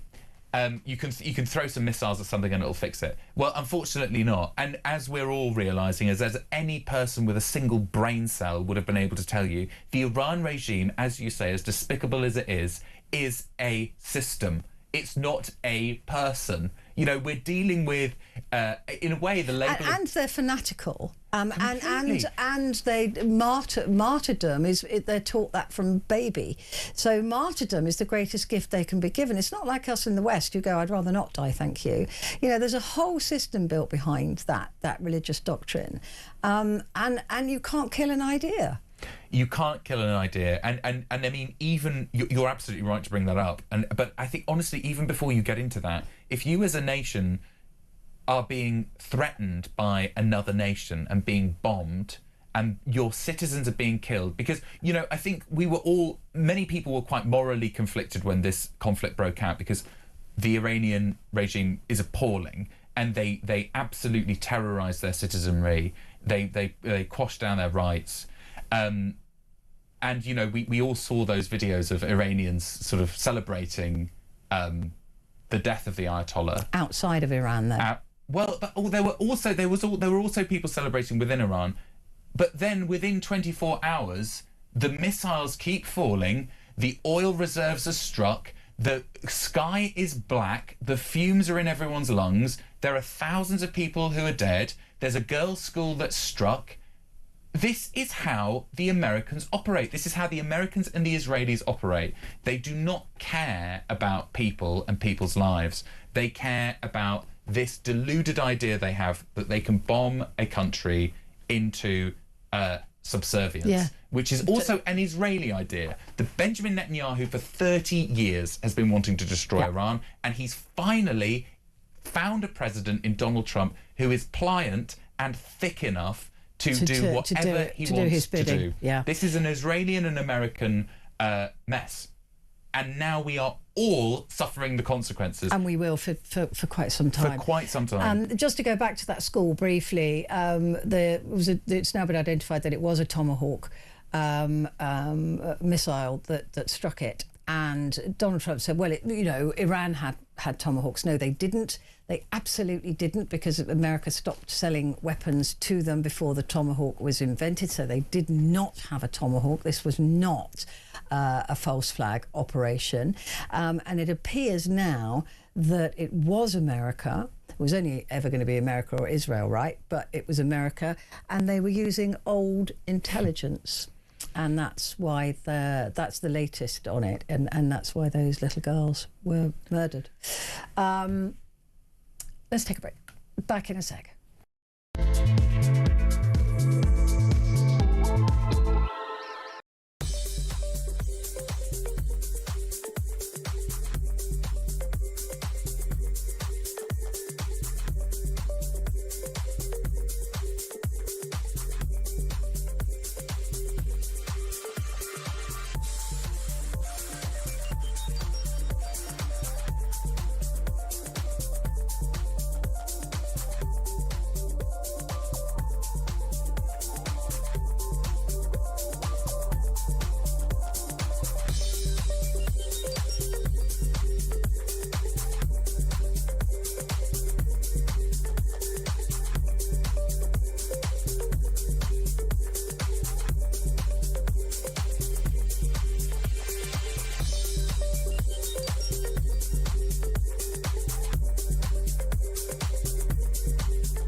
across the UK. On DAB+, on your smart speaker, on your smart TV, and on your side. This is Talk. Hello there, this is Talk and it's Petrie here with you. With me is the fabulous Cody Darler, comedy writer and host of the Truth in My Opinion podcast, and also you can find him on TikTok. He's brilliant, he's very funny. At the NHS one, are you phoning? Yeah, it was very... Thank you, I like that the very Russell much. Brand and Tommy Robinson. That was very funny. We watched that in the newsroom before I came on air. It's amazing, isn't it, Tommy Robinson, who cares so much about protecting women and girls, sitting down with a rapist. Alleged rapist. Sorry, I'm getting into trouble tonight. You're getting into trouble tonight. You're going to get a slap wrist and some homework. The Sun newspaper, let's have a look at that. Warning over Epstein ignored. For Pete's sake, PM. That's a good headline, if nothing else. Keir knew Mandy was a risk, and he's still got a 75 grand payoff. Yeah. Ridiculous. Again, the FT even covering that. Aide warned Starmer of risk in Mandelson's appointment.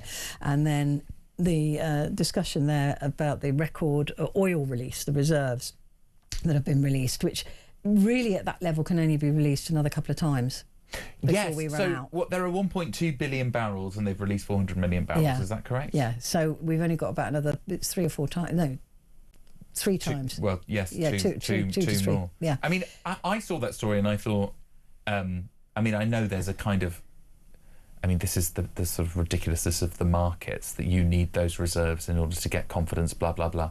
But, you know, when our gas bills go up, they've got the reserves. They've got it. It's not that we're having to pay more because there's less of it. They've got it. Not forever. Well... And it will run out, and there's a scarcity value. Yes, but they have the, you know... Like, the prices are going up now, so they're releasing more into the market. Well, when the energy prices went up with Putin's war, they didn't release any in the market. They just let the government step in and spend our taxpayers' money. No, because that was a different set of circumstances. Because at the moment, the set of circumstances here, OK, so we shut off Russian oil, but we still had the UAE and Saudi Arabia and other countries who were able to up production to replace that. What we've got at the moment is not only are we, because Putin's saying, well, I've got loads of oil, you can buy this it. Oil. Yeah, and I think at least Europe has said, no, stuff yourself. But, you know, that we've got that going on, and Saudi and the UAE and other oil-producing countries that rely on the Strait of Hormuz cannot increase production. They just can't. In fact, they're having to shut plants down, which will take time to get back up again because they've run out of storage. They can't physically, because it's a physical commodity, they've got to put it somewhere, store it, and they have to store it, and so they can't physically do that. So we're in a double mess here. It's not the same as what happened before, because there were other people who could up the ante. I see. Do you know what doesn't require physical storage? What's that? Wind or solar. It does, actually. Well, on the electricity grid, Petrie, don't let me have my point. Let me have my moment. Don't come in with your facts. We have, I know, facts, they're so annoying. But we do need more batteries and bigger batteries to be able to store that power. So we do need a physical. And we need an improved grid. We do. But the point is, if we had renewable energy sufficiency, this shouldn't affect Britain. No, but I think we're a long way off that. Is Leo Sayer on the front page of the Guardian? I thought it was that comedian fella, Alan Davis. Oh, Alan Davis. He does look like Alan Davis. Does a bit look like Alan Davis. Yes. That's the hair, isn't it? He does look like Alan Davis. Elvis called and said, "You make me feel like dancing." Great story. Anyway, let's have a look at the front page of The Guardian, again talking about Mandelson, as I suspected. Everybody's going to be talking about that. Iran ramps up war of attrition with attacks on commercial ships. We knew that was going to happen. Iran dramatically escalated its strategy of striking civilian infrastructure and transport networks across the Gulf, attacking commercial ships and targeting Dubai's international airport, as US and Israeli warplanes launch new waves of strikes on the Islamic Republic. I mean, the thing is that Iran has been planning this for a long time. We haven't. So they've got so many stores of weapons. And I don't think that Trump has damaged as many as he thinks he has. Because a lot of them are buried underground. And you have to know where they are. And the only way to get to them is boots on the ground. Yes. And that's the next leg. That's the next stage. But I mean, as you said, you know, when we talked about the Iranian regime, like, and this is often the case with Middle Eastern conflicts, Trump is attacking an enemy that is quite ideologically unified and they are vengeful. Vengeful, exactly. You know, they don't care if they see the whole West. I was going to say burn, but we won't have enough oil to burn. Collapse. Yeah, they don't care. That's what they want. Yeah, because it's an ideology. Yeah. You can't bomb ideas out of No, you really people. can't. And you also can't bomb a system No. because, as we've just seen, you know, you killed the Ayatollah. Okay, great, well done you. Another one pops up. Another one popped up, and the system remains intact. Yeah.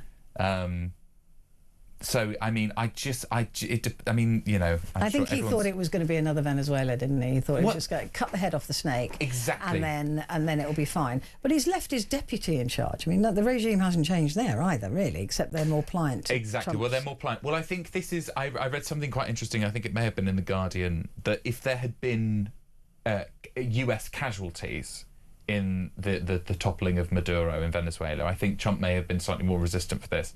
It was the sort of the complete success and ease at which he toppled Maduro that made him think he could just do that. He could do anything in Iran. Yeah. I mean, there was also every single. The idea was for Trump to kill the Ayatollah and then the system surrenders and then he appoints an American puppet. And there was an article, I think last weekend, that said that every person they had in mind, that Trump had in mind, he realised they accidentally killed. Yeah. And he was like, well, we actually had a group in mind, but they're all dead. We dropped a missile on them, and then we had another. And this is a quote. Yeah. And he's like, and then we had another group, but it's most likely they're dead as well. And so, just no filter, is there? I mean, in a way, that's sort of the most refreshing part about Trump, isn't it? But that speaks to the thoughtfulness and the strategy of this conflict. It is brute force. And it is the blind leading the blind. I mean, you've got Pete Hegseth that is just sort of so excited relishing about it. Like a child. I know. And there's loves also it. I saw something as well. I don't trust anyone that loves war. Well, exactly. I mean, he's the Secretary of War, for God's sake. It's starting to make sense now, isn't it? He's not the Defence Secretary, he's the Secretary of War. But I saw something, I think it might have been online, about, you know, it's called, the Israelis have called it Operation Lion's Roar, and Americans have called it Operation Epic Fury. These are children. I know. These are children. They're tiny little boys with their tiny little armies doing their tiny little missions because they're 3 years old in their head. Yeah. And these dead bodies and these dead people and these dead little girls and other victims of this are nothing. They're psychopathic. Yeah. The lack of empathy and general, I mean, again, but what's depressing is that this is so consistent with every other American intervention and Western intervention in the Middle East. The only difference this time is that, please, dear God, Keir Starmer is holding out, getting involved in this. I mean, it's the same every bloody time the Americans get involved in everything. It's a hack job. It's so vulgar. It's just might is right, caveman, club on head mentality. Yeah. They don't have a thought behind their eyes. No, I'm not going to argue with you on that point. But what I am going to do is throw to a break. We'll be back in a sec.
across the UK.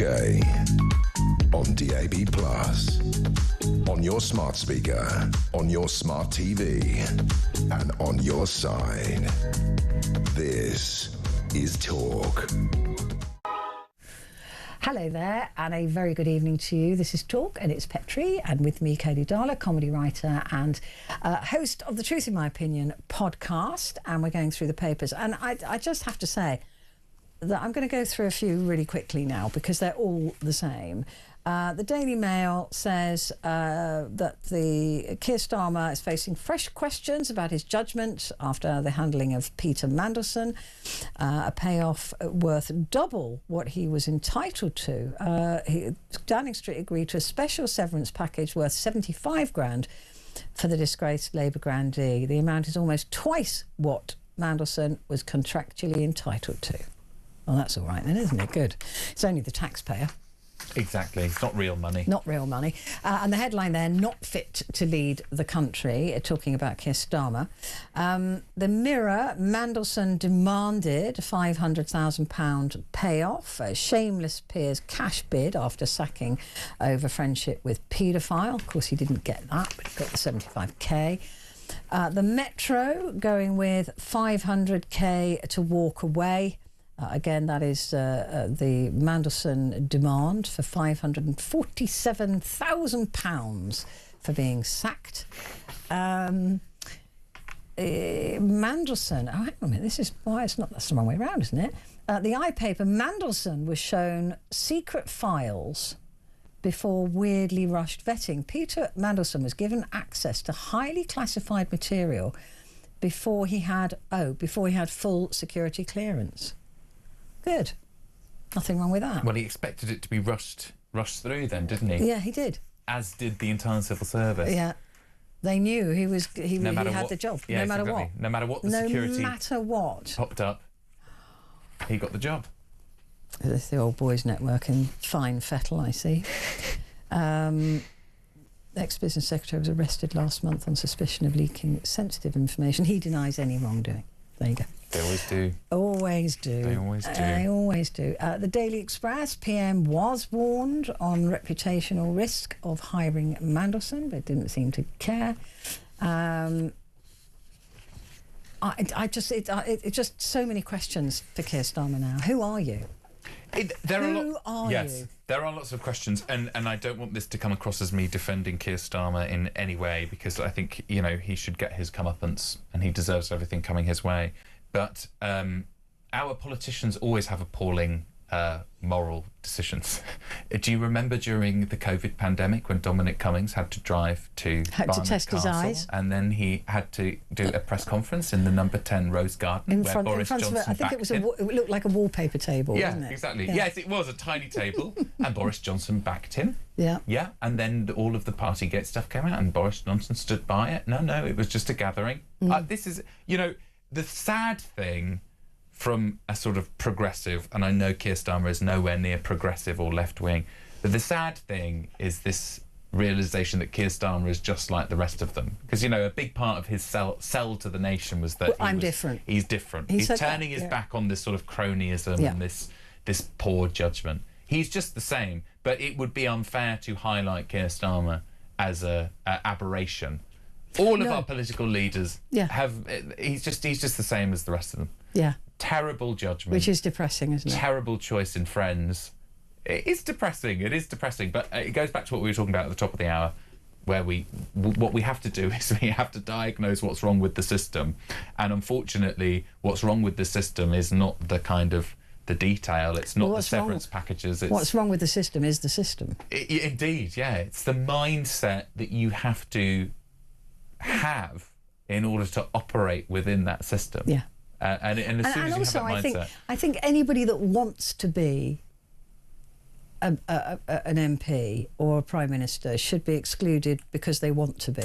Because there's a certain type of person that would want that sort of power, right? And they're the ones that we don't want to have that sort of power. I don't know how you fix that, but I think... Well, this is what's so depressing, because, it's what makes it so hard to change politics. Because when someone comes along...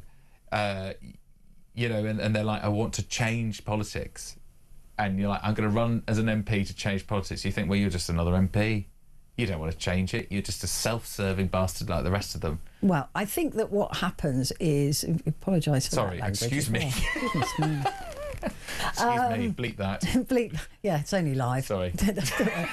No, the thing is that it is... The system is so wrong, but I think a lot of people do go into politics believing... in you themselves. think they're corrupted by the system? I think that Yeah, I've that's quite spoken to possible. enough politicians at various stages, and they go, look, do you know what, I did really want to go in there and do something, but you just get so wrapped up in the red tape and the nonsense that goes on and the backstabbing, and you're trying to get your policies through, but you can't get them through, so you have to sell part of your soul to make a change, and by the end of it, they're just completely, you know, the term petrified, you know, turned to stone by it all. They can't, you know, so I don't believe that everybody goes into politics with a bad intention, but I think they certainly leave it with that. Well, I think to survive in it, you have to buy into it. Because the problem with the system is the system. The whole thing just doesn't work in a nice way. It's not there to change the country. It's to keep the status quo and to keep people's money in their pockets. The rich keep the money in their pockets. But it's depressing because I don't think any of us want to believe that, and I think that's also But this I think this is why. I mean, there's so many depressing things about this story, Mandelson, the Epstein files. But like, it's like Keir Starmer is just another politician now who came along and said he was different to the rest, and he turns out to be the same. And this is what destroys people's faith in politics, and makes people, it collapses democracies. Totally. It makes people disengage. It makes people not want to think about it, and like you say, it's sort of, I think that's a great way of putting it. It's sort of inherently undemocratic. It is. The way these people, our politicians, behave is undemocratic because it has an undemocratic consequence, which is that people disengage from politics, and that's where you see the collapse of democracies. Exactly. Or you get an overwhelming vote on very thin numbers, like we've seen with this Labour government. I don't know what the fix is for this, but we've just got a really rubbish load of people in Westminster at the moment. Yeah, but I think you're right. I think as soon as anyone says, I'm thinking of running to be an MP, I think there should be some sort of legal mechanism to stop them that bars them from running. God, I don't know, especially Prime Minister. I mean, I don't know. Well, do you know, today I was listening to, I was telling Gabriella, the producer, we have a phone call every morning about what we can do on the show. And up until we spoke, I'd been listening to Rachel Reeves. Have you ever tried to listen to Rachel Reeves? Oh, my... But the thing is, Petrie, I was screaming, I was shouting at my television, going, form a sentence, for God's sake, woman. Oh, I couldn't listen. I had to mute her. I don't care if she was giving us all a tax break up to £1 million. You know, I could not listen to her. We've got a bunch of idiots in there. I honestly believe that. They can't even speak. But it's so hard because you're like, well, Boris Johnson could speak, I guess, but he was an idiot. It's like, it's so, you don't know what to judge people on. You know, we had a bunch completing before. A sentence would be helpful. Yeah, but sometimes, but completing a sentence, you can also be an idiot that runs a country into the ground like the last lot. Yeah. No, I know. No, I'm not saying, I'm not party political in any way. I mean, I say that I loathe a lot of them. I mean, I won't select. I'm not going to say, even they're the monster better than raving loony party. Apart from them. Yeah. But I just think they're all the same. It's like power corrupts and absolute power corrupts absolutely. And we see this time and time and time again. It's something inherent in human nature, maybe, that we can't get away from. But we need to do something to rescue politics in this country. And I don't see that happening anytime soon. I don't know what the answer to that is. I don't know. Depressing. It is depressing. Right, well, that's the end of the papers. Oh, apart from the Daily Star Golden Mand Shake. Golden Mand Shake. Which is a good Daily Star headline. And that's about him asking for £547,000. And the PM should have listened when warned that Mandy was a reputational risk. What a load of pants. oh, they're alluding to that photograph of him in his pants. Like that. Oh, that's what we discussed last time I was on here. You were a bit sick in your mouth. In his budgie smugglers, whatever they're called. Yes. I think it's Cheltenham. It's Mother's Day this weekend. It is, on Sunday. Have you arranged stuff? I actually haven't. I actually haven't. It's hard. And you've got to get it sent over, haven't you? I do, yes. My parents live abroad. I do have to get it sent over. It's hard with this kind of thing, because I'm like, oh, is it just American? No. Does it pass is it just the American test? I always pretend I don't really care about it, but I do. Oh, you do? Oh, interesting. Because that's exactly what my mum says, so maybe my mum does care. Of course she cares. Yeah, OK, I'll have to sort something. I'll just sort something. I'll give my mum a £547,000 payout.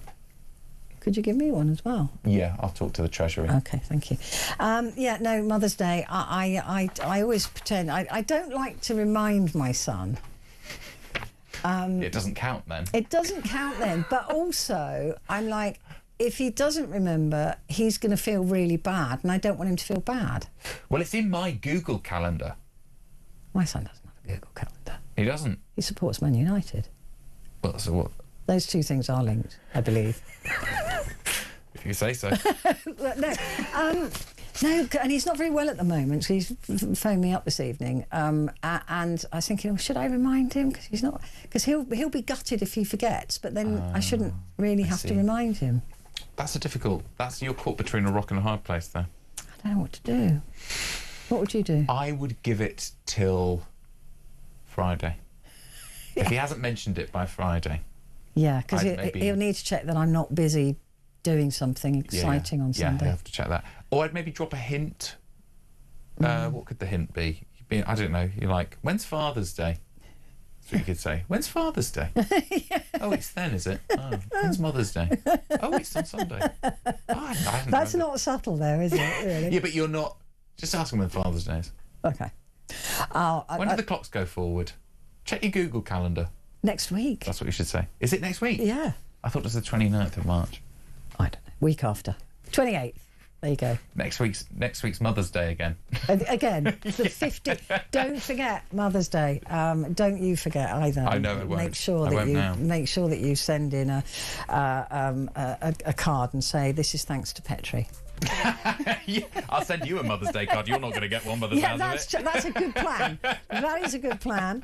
But if you call me mummy on there, you're not working here again. I'm not coming back. You're definitely not coming back. Cody, thank you so much. Thank you so much for having check me. him out on TikTok, on Insta as well. But Cody Darla, brilliant. Thank you very much. Phone in next.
UK. On DAB+. On your smart speaker. On your smart TV. And on your side. This is Talk.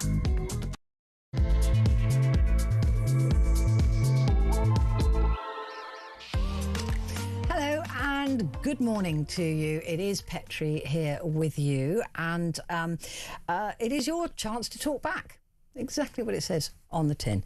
So that's what I want you to do. I want you to talk to me about what you think about Keir Starmer and what this latest information tells you about the man.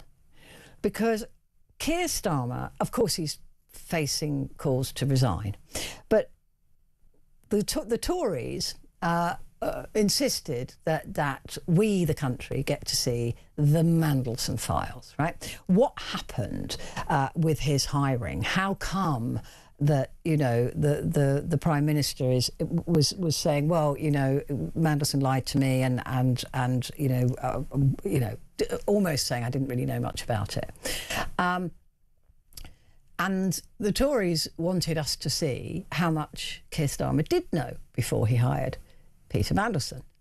And the problem is that we've seen some of those files now, not all of them.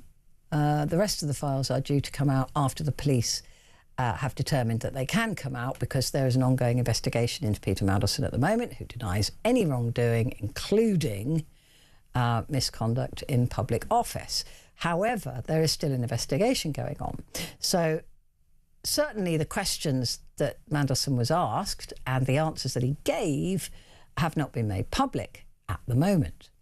But other things have been made public, and they include that Keir Starmer was warned of reputational damage if he appointed Peter Mandelson to the incredibly high office of the highest British ambassador in the United States of America.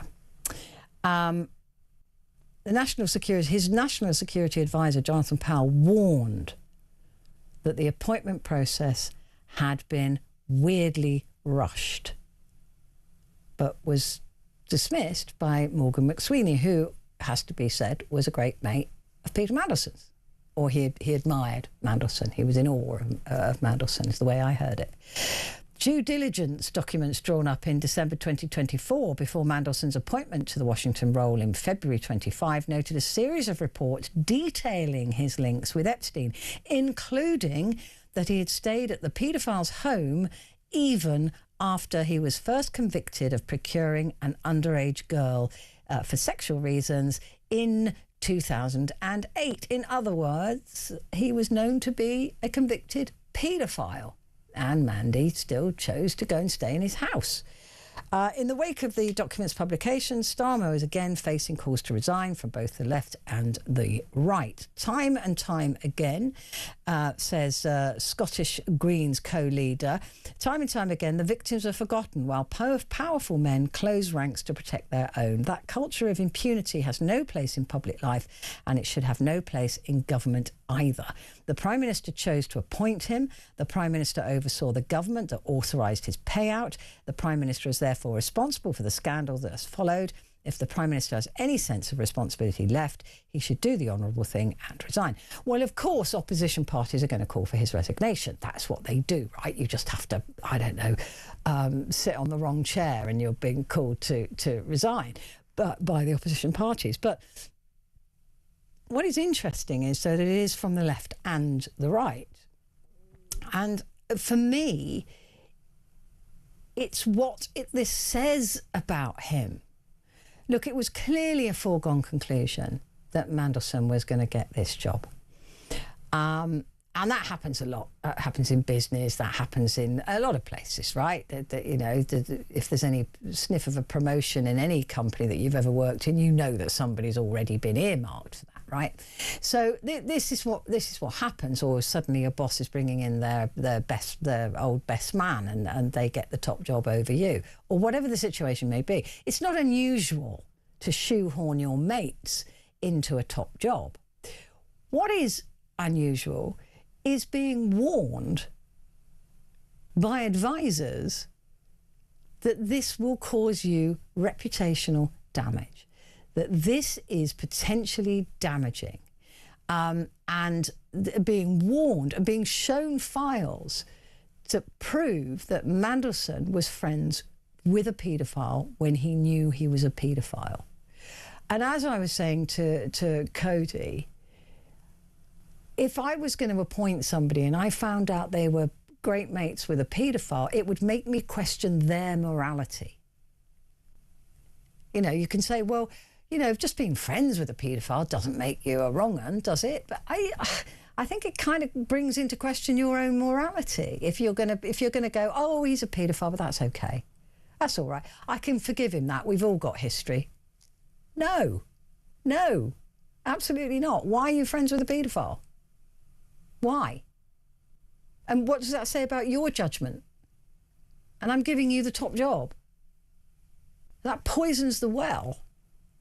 I mean, even if, as Mandelson claims, he has nothing, he's done nothing wrong, right? Nothing at all. You still have to question his judgment. And now I question Keir Starmer's judgment. Not for the first time, it has to be said. But I question Keir Starmer's judgment because it's all very well for them to come out now and saying things like, oh, well, our thoughts are with the victims. Well, your thoughts weren't with the victims when you appointed Mandelson. There didn't seem to be any thoughts about anything apart from putting Mandelson into that job. Why? What did he have that was so important? And I don't know. Is Epstein the point? The question has to be asked. Was his link to Epstein the point? Was that what made Mandelson the perfect person to be in the White House? We don't know. But it certainly made me... I think it's like the... I mean, I already didn't have any time for the man, but it's actually, this has revealed so much to me as to, I just thought he was a bumbling fool, right? I did. I just thought he was a bumbling idiot who got into politics too late, doesn't know what he's doing, and he's messing everything up. That's what I thought. Genuinely, that's what I thought. But now it's kind of revealed something else to me about him. And it's that has really soured it for me. I mean, it's never going to change my opinion about him being what I ostensibly would believe to be a bumbling fool. But I think it's more, it goes deeper than that now for me. It's kind of like, where is your moral judgment? Where is your real concern for Epstein's victims? Where is your humanity? This goes deeper than just being a bad prime minister, for me. So, I would like to hear from you. What has this revealed to you about Keir Starmer? And has he run out of time? Is this it? Should he go? I mean, we've been talking about should he go for a while now, but this has left a real sour taste in my mouth. I have to be honest with you. Give me a call.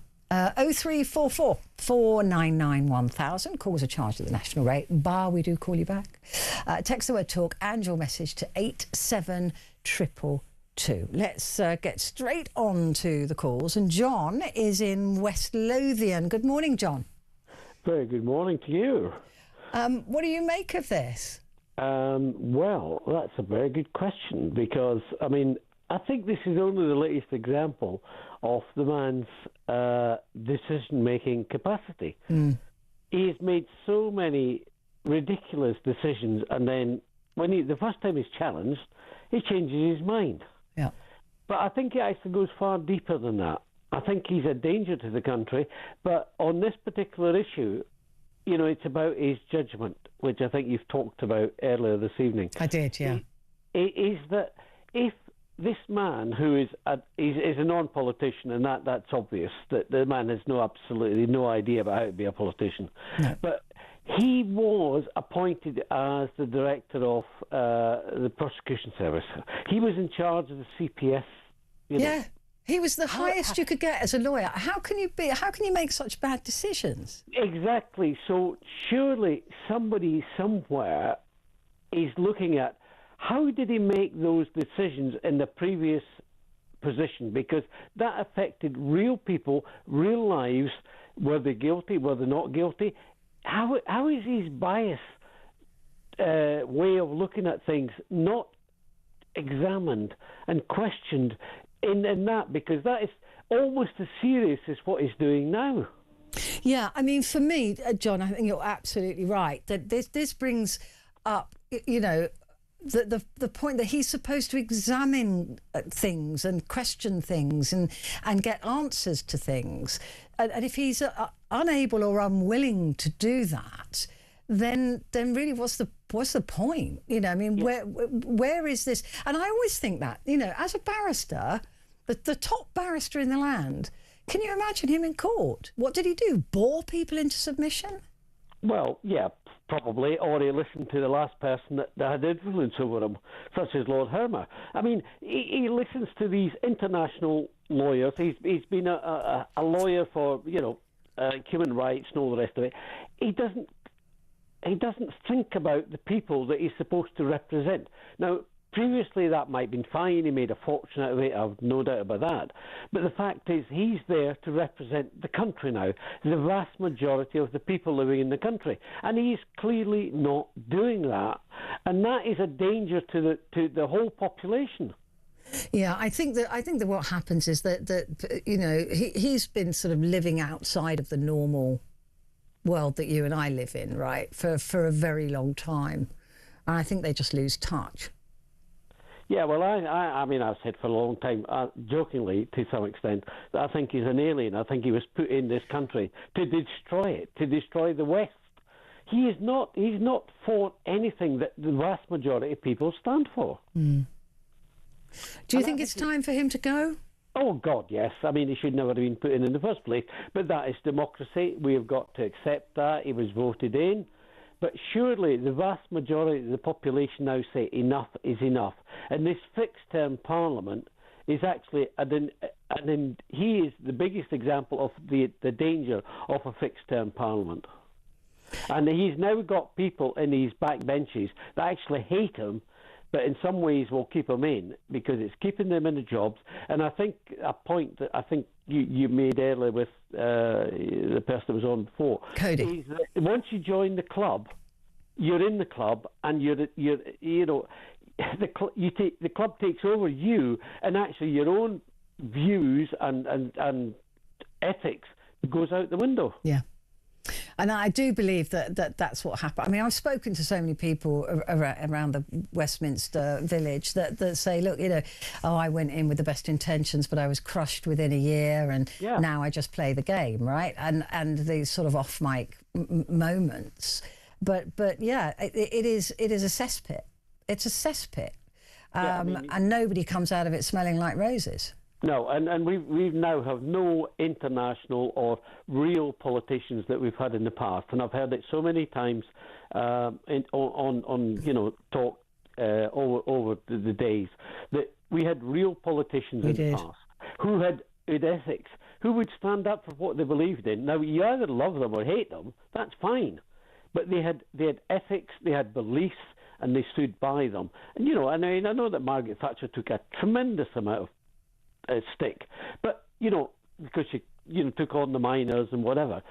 What's Ed Miliband? What would he have done today? He would have closed them all down anyway. I mean, let's be honest about it. We're talking about people who have ethics and actually believe in it and actually stand up for it, and that's what we're missing. We're certainly missing it in Scotland because we've had the same lot for God knows how long now.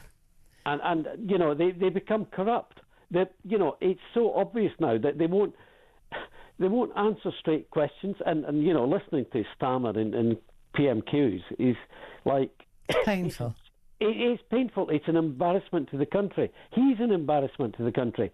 Now, America has been our greatest ally for a long time, and I keep hearing, oh, well, they didn't come into the war, the Second World War until such time. Hang on a minute. They've kept us safe from the Russians for such a long time. And, you look back to the Ronald Reagan and Margaret Thatcher area, where they stood up to each other, but they actually respected each other. Yeah, they did. They had a great deal of affection for each other as well, actually. And that's the difference.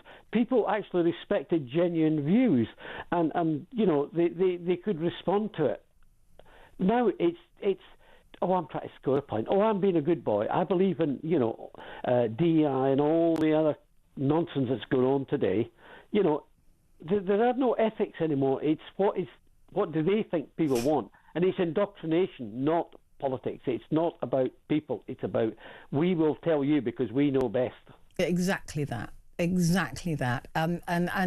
this control they've got over us, all of those things, keeping us poor, keeping us having a go at each other. Because if we're having a go at each other, we're not having a go at them. Yeah. The real problem here, they're going, oh, look over there. That's why you're poor, not because the rich are hoarding all the money, or that the governments are sucking up to the wealthy and the wealthy companies. It's somebody else's problem. That's what's making you poor and unhappy. And I'm just sick of it, because they're treating us like idiots because we're not stupid. No, and this information that came out today was well after PMQs, because that was planned. It was all the rest of it. Yeah. It just they're treating the public as idiots. They really are. And at the end of the day, it will come back and bite them, because whether you believe in the Labour Party or not, or any other party, the fact was he came in on a promise of change, of ethics, about changing things and making it better, and there wouldn't be slaves and all the rest of it. From day one, it's been day one. Yeah, that was the first. The first day was his freebie suits, wasn't it? Rob Alley and all the rest of it. It's been bad from day one, and we're going to have to live with this. Now, he's not even in 2 years yet. I know. So what's it going to happen by the time we get to the next election? If this man is not thrown out of his ear, and I'm not sure that I believe in any of them round about him, but that's beside the point.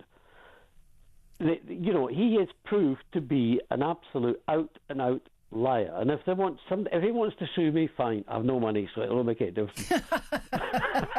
I'm just an old person who has lived through 70-odd years, and I've never seen a government like this in my life. No, I mean, it is extraordinary. I think because the end of the Tories was just such chaos, wasn't it? But even this is like, oh, hang on a minute, was it really that bad? I mean, it was, but you know what I mean? We're all going, oh, hang on a minute, was it really that bad? John, great to talk to you. I've got to go only because I'm late for a break, but I will be back in just a moment.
Across the UK, on DAB+, on your smart speaker, on your smart TV, and on your side. This is Talk. Hello there, good morning. This is Talk and it's Petrie here with you. And this is your Talk Back Hour. It is all about you. Look, no guests, nothing, just you and me.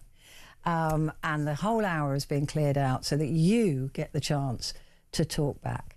And you certainly are taking that opportunity this morning. Keir Starmer faces calls to resign over damning Mandelson Epstein files. And this is that he was warned. He was warned. We knew he'd been warned, right? This isn't...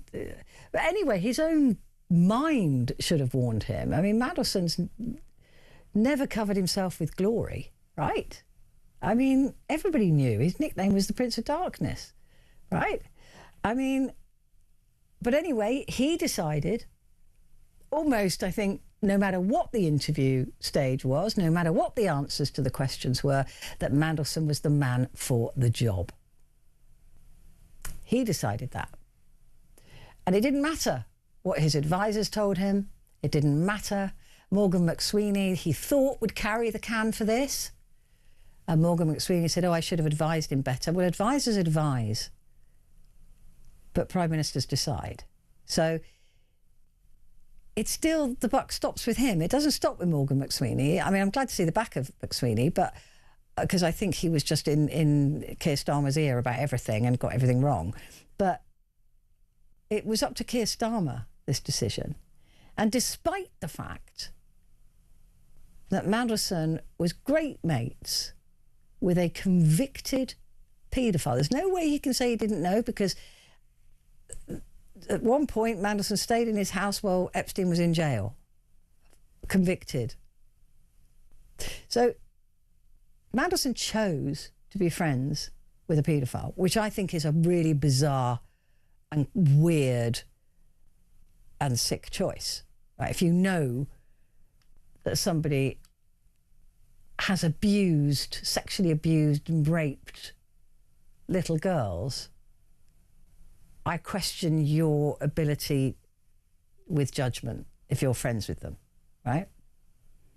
If you know and you still don't care, I think that's wrong. I think there's something morally wrong with you if that is your choice.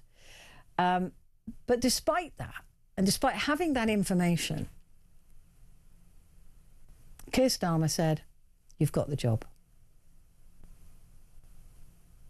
Biggest job in the world in terms of British diplomacy.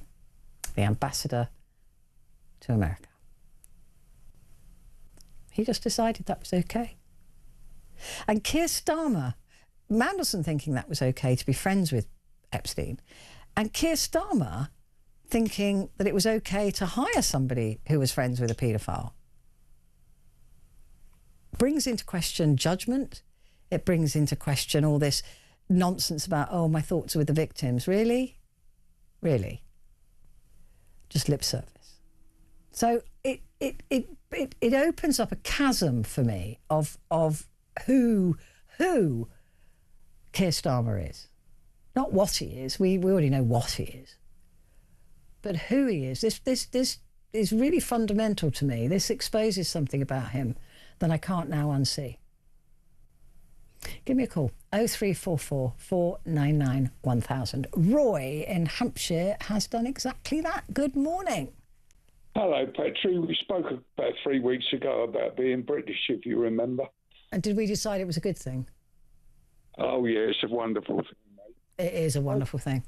Yeah. I like it. I'm very happy to be British. Roy, tell me, what do you think that this says about Keir Starmer? I think he is an out-and-out communist, because only a communist would hate this country. It's the greatest little country in the world. And you think he genuinely hates it? He must. If you think of his cabinet, who he's got on his cabinet, he's got an idiot that now wants to do away with juries. You've got the other Ed Miliband. He stopped us drilling. Everybody knows he's an idiot, but he's got him in his cabinet. They know that Lammy is an idiot. You know, all his cabinet. I don't know. they come on and you listen to what they're saying, and none of it makes sense. He hates this country. I mean, he was up Corbyn's backside. You know, he was at one point. Yeah. Yeah, he was. Absolutely right. I mean, he learned a lot from Corbyn, apparently. He went to that camp where was it, in Czechoslovakia, the communist camp. You know, when he was a young man, Starmer, when he was at university. I don't know, they've been brainwashed. He is an out-and-out communist that hates this country. So in your view, you think that he's actively, deliberately destroying the country, or is it just a mistake because he's not very good at what he does? I think he's actually trying to destroy our country. You know, they're bringing out this thing now with Muslims. We've got to respect them. We can't say this. We can't say that. You cannot. Listen, there's nothing wrong with respecting Muslims, right? No, it's not. I respect everybody. I've worked and I've soldiered. I'm an old soldier. Yeah. You know, and my old mum used to say to me, you know whether you like somebody after 5 minutes. True. You know, in a lot of cases, she used to say by the cut of their jib. And you know whether but you cannot make somebody like somebody else. If they're a decent fella and you get on like lady and you get on well with them, you know, you like them and you become friends with them. But I've soldiered with some right so-and-sos that I've hated the sight of. I hate the sight of Starmer. Yeah. You know, I want to throw something at the TV whenever he's on the TV. I do when Rachel Reeves is on.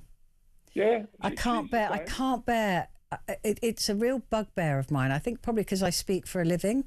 Yeah. I just did an but I don't do it very often. But if I was sitting here and going, yeah, Roy, yeah, it's, I mean, it just would drive you nuts, and I can't listen to her. And I don't think what she's saying in between those is of any great importance either. Well, look what she's done to the country. Yeah. With her taxes, you know, she's and she'll be back for more. She'll be back for more. Yeah, the sooner he goes, the better. In fact, I wouldn't mind tomorrow if we had a coup in this country and the old sass went into Parliament and they arrested him and locked him up and put the military in there for 2 or 3 months and have a general election. That's what should happen. I mean, look what he's done to the forces. He knew that Trump was sending boats out to the Med. He must have known something was going to happen, and he should have had our boats and our fleet in readiness. But no, he didn't do anything about it. Actually, that's not strictly true. Just to be. I mean, I've said I've got no stock with the fella, but there were weapons and things that were sent to Akrotiri. So there were planes sent to Akrotiri when Trump was building up. 4 typhoons, lovey. I know, but we also share typhoons with Qatar, right? Yeah. We also got part ownership with them. The Iranians, they're going to start laying mines. Yep. The best. We haven't got any. Do you know we've got no mine sweepers anymore? We had the best in the world. I know, we had the best in the world. We've got none now. Yeah, they've gone. They've gone. They were hoping to replace them with some AI stuff, but they haven't quite got there yet. We got none now. We were the best in the world. Yeah, we were. Tragic. As I say, lovey, I've soldiered all over the world, and when we used to fly back into this country, I used to kiss the ground, you know. Yeah. Yeah. Yeah. Yeah, I listen. I think for what it's worth, I think the Starmer should go. I think he will go. Mind you, I have said that from day one of his premiership. I did say that he wouldn't last, and everybody else was saying no, he's going to be great. He'll last. I was like, I don't think so. But yeah, Roy, I'm with you. I don't know whether I think he hates the country, but I do think that he's either intentionally or unintentionally messing things up. Well, did you see him in Parliament today? Yeah. Yeah. I know. It's embarrassing. God knows what the rest of the world thinks of us. Well, yeah. I don't think they're very impressed, certainly with our military prowess. No. I think that they're all looking and going, oh, we didn't know you were that weak and pathetic. But yeah, we've fallen a long way, Roy, since probably you were soldiering around the world. Yeah. Well, as I say, for generations, lovey, my family, we fought for this country. I had a grandfather who was in the Boer War. I had another one. He was in the Royal Navy. He was a stoker. In those days, they used to go away for 5 or 6 years at a time. Wow. All over the world. I had, my dad, he was in the First World War with his brother. I had 3 uncles in the Second. Gosh. And while they were out fighting, my old gran, she lived in Pimlico, and she was doing war work. And at 3 o'clock in the afternoon, she went home and she's having a nap, and a flying bomb fell on the house. And they didn't think anybody was alive. And at 7:30 at night, she crawled out of there on her hands and knees. Wow. My old gran. Yeah, me and my 3 brothers, we've all been in the forces. That's amazing. I mean, what a family. That's incredible service to this country. And it must be heartbreaking to see the condition that it's in at the moment. Yeah, but there's millions of people like my family that have done the same, and then we got I'm going to call it, he's a louse now as a Prime Minister, what he's doing to us. I just don't understand the man. No, I'm with you, Roy, and it is heartbreaking. But listen, thank you and your entire family for all your service. This country would never have got even to this stage without men and women like your family. So thank you. I've got to take a break, but I will be back.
Across the UK, on DAB+, on your smart speaker, on your smart TV, and on your side.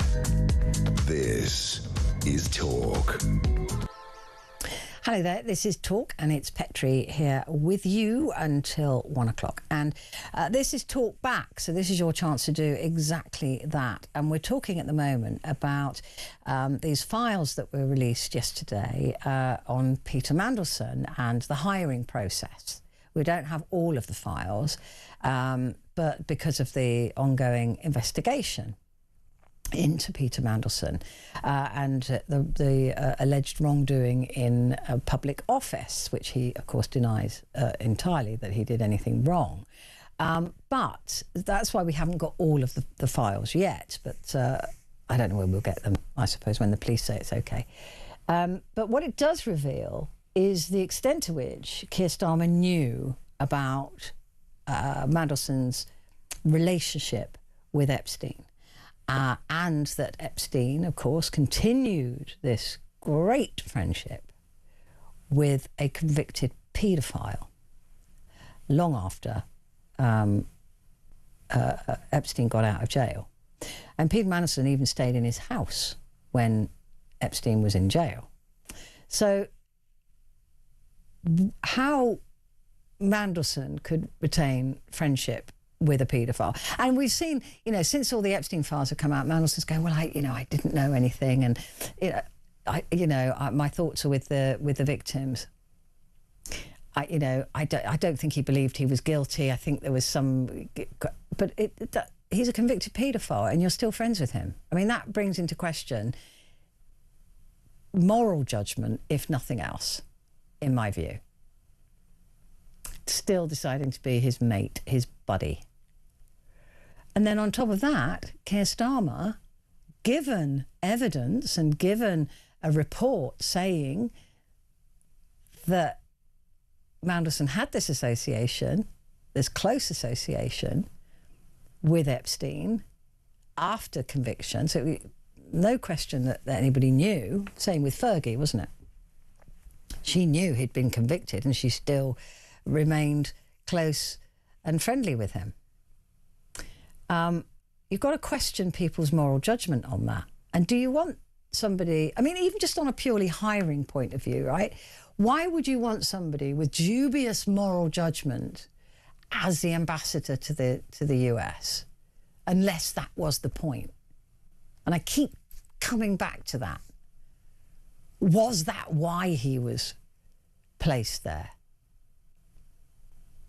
I don't know. I don't suppose we'll ever know the answer to that one. But Keir Starmer certainly had that information before he appointed Mandelson to that. So it calls into question his moral judgment. It calls into question his short-sightedness.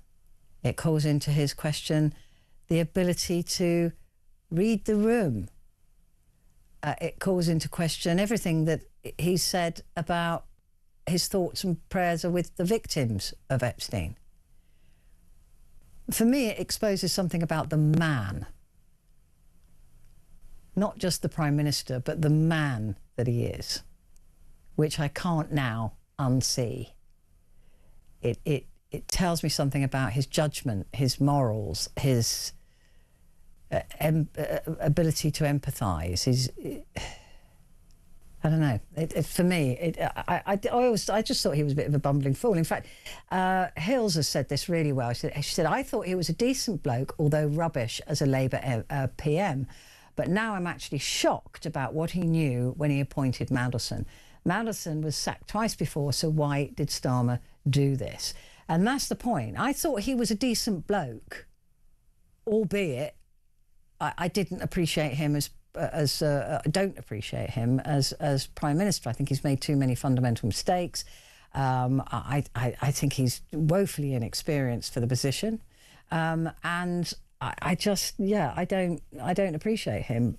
But now that I know that he did know all of this stuff, and I suspected that he did anyway, it's a different thing altogether. It just is a different thing altogether. So send me a message. You can do that with use the word talk and then send your message to 87222. Sammy says Starmer is like Teflon. Everything will slide off him. He isn't going anywhere and he doesn't have the morals to leave. Samantha in Lancaster. He won't resign. Absolutely right, Samantha. He won't resign. He'll have to be forced out. He's not going anywhere. They've all got these egos, haven't they? Dave in Bucks. Hi, Petrie. Great show. Thank you. My worry is, can this survive 3 years of this truly useless PM and his entire cabinet? Yeah, can we? We barely survived the last nearly 2 years. I don't know how we can. Right, to your calls. Robert is in Hertfordshire. Hello, Robert. Hi, Petrie. I've sussed Keir Starmer out. I'll tell you what it is about him. He's not real. He's AI. Oh, right, it's possible. Yeah, it's possible. It is possible because he walks like a robot, right?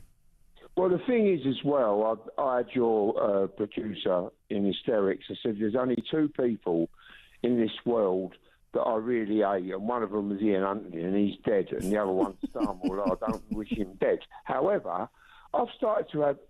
I think I need treatment, but I've started to have a little bit of... I admire his resilience. I think if he was your role model, you could do anything in life. Yeah. Everything bounces off of him. Yeah, that's exactly what Samantha was just saying. He's like Teflon. Well, no, he's worse than that because it is sticking to him, but he don't care. Yeah. You know, I'll tell you what it is. It's not him who's mucking the country up. It's the people behind him. It's the cabinet and it's the people in the shadows. You know, maybe it might be the Fabian Society, but I don't think so. A little bit too right wing, but It's the left in the shadows. He's just a puppet. And the reason he's still there is because they are allowing him to take the flak. There's got to be something wrong with you if you can take that much abuse. That's right, though, isn't it? No, I agree. I mean, listen, I came off Twitter or whatever it's called now, because I was sick and tired of people being horrible. I thought, I don't need to see this stuff, right? So I'm very thin-skinned with stuff like that. But how Keir Starmer can just keep going on and on and on, I don't know. Well, I'll tell you how he can, right? He loves the statesmanship bit, and that's the deal with him. They said to him, look, we'll let you gallivant all around like Winston Churchill, and he's got really Brexit to thank for that. The reason that he's gallivanting about, to all these world things representing Europe is because of Brexit. If they would have been in the EU, it wouldn't have been him. I'll tell you what, I've got two predictions. I guarantee you, when he is finally sacked, he gets a job in the EU. I guarantee it. Yeah, I can see that. And the other thing is... I can definitely see that. Yeah, what worries me, if this war goes on any longer, they're going to use it as an excuse to cancel the May elections. I'll tell you. You've heard it here first. No. Well. No, because there's no fighting going on British... No. There's no... I think it has to be that the election would... that it would disrupt the election, the war, and it won't. That's what I mean. Whatever excuse, they're looking for an excuse because, we all know that they're toast after the election. But well, Trump is actively looking for an excuse to cancel the midterms. Yeah, well, he's looking for a way out now. Typical Trump. Typical. But look, Robert, you and I have been around the block a few times, right? We've seen all this sort of stuff before. And the amount of wars that are started with no exit strategy is actually fundamentally embarrassing. They all go gung-ho into wars, we all do, but there's no exit strategy. Look at the disaster we left behind in Afghanistan. We actually handed the country over to the people we were fighting. Yeah, but no one can beat Afghanistan. The Russians couldn't beat them. No, but they knew that from history. So why do it? I mean, it's just... I think there was a little bit of a method. What they've managed to achieve, the Americans, is put them back a few years. And I think that's all they were... Well, they're already back thousands of years. What are you talking about? No, I mean, put their bombing, put their nuclear program back a little bit. Oh, in Iran? Yeah, in Iran, sorry, yeah. Yeah, well, but the trouble is they're now even more determined. They're even more... And yet they haven't killed the ability for them to develop them either, because they're friends with North Korea, they're friends with Russia, they'll give them the right recipe and all the stuff that they need, and they've got the scientists, brilliant scientists in Iran, and they're now more determined and more angry and hate the West even more. Brilliant job, Trump. Well, I think, there is a lot we can do over here, and that is to clamp down on some of these protests now. I mean, they've got to start doing it, because I'll tell you what I can see, and I don't really want to say it, but this is what's going to happen. You're going to get a racially motivated civil war in this country very soon. I'll tell you. Oh, I really hope you're wrong. But I really hope you're wrong. But I fear that there is so much anger in this country now, and some of it absolutely justified, that I fear you could be right. I genuinely do. Robert, thank you very much indeed. Always a pleasure to talk to you. Ryan has said, Starmer is a traitorous, self-serving idiot who's not fit for office. Stop sitting on the fence, Ryan. He has the moral judgment and the moral compass of a criminal. He has created a dystopian present and future. Scandal after scandal, from waspy women to early release prisoners. None of his decisions make sense. Thank you very much indeed. And Ernie said, when all the left-wing tabloids who never see anything bad in socialists are having a go at Starmer, something is seriously wrong with our Prime Minister. I think his time is up. he's just not cut out for the job that requires common sense, which, believe it or not, isn't that rare. But sadly, it's usually the people who think they're better than anyone else that don't have it. That's from Ernie. I completely agree with that as well. Right, quick break. Back in a sec.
Across the UK, on DAB+, on your smart speaker, on your smart TV, and on your side. This is Talk. Hello, good morning. This is Talk, and it's Petrie here with you. This is Talk Back. Great message here I want to read. It says, Starmer is an experienced barrister and now PM, so he should be whiter than white and truthful. Unfortunately, he's not. And as far as appointing Mandelson, it's nothing more than the old Brits Brigade from private school having their hands in the trough and getting as much money and perks for as long as they can. We need a radical rethink of our politicians and start appointing working class businessmen and women who've had experience of normal life and normal life struggles, not these people who've never had to get up for work at 5 a.m. or have ever been worried about paying an electric bill. Great show. That's from Mike. Thank you, Mike. Yeah, I'm with you 100% with that. And Deborah says, quite simply, it's not okay to be friends with a pedo. Nobody in their right minds would be. And that's the point. He appointed a man who's not in his right mind to be friends with a paedophile. And I just don't get that judgment. I do not understand that judgment. Paul is in Bolton. Good morning, Paul. Hiya, Petrie. Are you okay? I'm good. How are you? Yeah, not so bad, thank you. It's been a while. Yeah, it's been a little while, hasn't it? I was going to say, when people keep saying about left-wing papers, like not tackling Keir Starmer, what were they saying? The fact that they're tackling Keir Starmer means something. But if you're talking about proper left-wing papers like the Morning Star, they've not been for Keir Starmer, though. No. time he's been Prime Minister. So, I mean, what one person's idea of a left-wing newspaper is not always another. And yeah, good point. Left-wingers see The Guardian and The Mirror, well, maybe not as much The Mirror, but The Guardian as more of a centrist sort of paper. So, but another point I wanted to quickly make is that lady or gentleman, you've just read out the comment, they said about having people who are more like normal people in Parliament. Well, a few weeks ago, someone normal got elected, and she still gets lots of hassle. Do you know what I mean? So it's a bit of a it is true. Sword. It is a double-edged sword. But yeah, we do. But I think we do need people making decisions for us who've had to make decisions like us. But that's what I mean. You get someone who's from a more normal background, like Angela Rayner, Spencer, or Hannah Spencer's like new Angela Rayner now, isn't she? She's the Queen's version, and these women get slated. You know, they're just working class women, and they often get slated by people who are similar to them. That's what's actually mad about it. But I actually think he will go on. I think he'll go on at least until the May elections. I think that's seen as a point to get him to, but I think he'll probably go on a bit longer because, I mean, we've got to remember with this whole scandal, I mean, I don't like Peter Mandelson at all, but you've got to remember with this whole scandal, people have wanted Starmer to cosy up to Trump, and Trump himself is in his neck, is up in his, I can't get it out, but you know what I mean, Trump's has been brought into all this Epstein business as well, and people have wanted Starmer to cosy up to Trump, and a lot of the people who are calling Mandelson and Starmer for appointing Mandelson, they don't seem to mind that Trump's up to his neck in this. I've got it out. I completely agree. I completely agree with you, Paul. And that's going to be the problem, I think, because you can't, eventually you've got to say, well, I'm against it all. You can't just keep picking and choosing depending on your politics. So I think that will sort of help him a little bit, and I also think what's different to him and say someone like Boris, who you don't have a clue what policies he did in 3.5 years. I mean, I know some of it was tied up with COVID, fair enough, but I can't remember one policy that Boris did. But to be fair to Keir Starmer, there is policies coming through. You might not agree with them, but there was Martin's Law, there's renters' rights, there's the employment. Yeah, I really support Martin's Law. I know Martin's mum really well. Figen Murray, yeah, she's an amazing woman, Figen. I worked with her for quite a long while. She's a really wonderful woman. She knitted me a teddy bear, actually, bless her. Wow. But that was a great law. And I agree, the renters' rights bill is an excellent policy in my view. I think that's where you've got to, because recently it's not been publicised nearly enough, but disabled travel cards have been extended. It's very quiet because we've got all these other things. So I think this is what frustrates me about this Labour Party, because they're rubbish communicators, Paul. The rubbish communicators, really bad. A mixture of things that really frustrate me about them, and then I'll think, that's it, I'm done with them, and I probably am done with them partly, but then something else will come out where I think, oh God, I didn't know they were doing that, and that's quite good. Do you know what I mean? So I think I don't know, I think he could plod on a bit longer, definitely a bit longer, maybe even 3 years. I think he's a strong person. I think he's a stubborn person. He's stubborn, he's quite strong. You've got to remember what his past career is. And I think actually he is quite statesmanlike on a world stage, which helps him a little bit. But the thing about all this with the scandal is the scandal won't bring him down, because a lot of the people wanting him to come down because of that scandal are also quite happy for him to cosy up to Trump, who, like I said, unless them people like Kenny Badenoch and Nigel Farage are going to start criticising Trump a bit more for his involvement in all this, then they haven't got a leg to stand on criticising. You're absolutely right. Yeah, brilliant call, Paul. You're absolutely right, because there is a total hypocrisy going on with all of this. Brilliant call. Thank you. Excellent.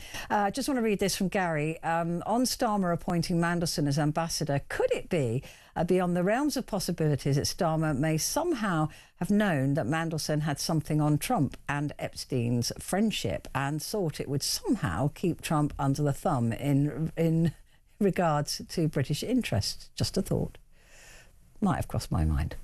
Anyway, you may be wondering what the interview of Peter Mandelson might have looked like. And I reached out to a brilliant comedian called Pat Smith, who you can find at Pat Smith Comedy on TikTok and Instagram and places like that, for his imagined interview between, I think it's Morgan McSweeney and Peter Mandelson, and I wanted to show you this. So enjoy.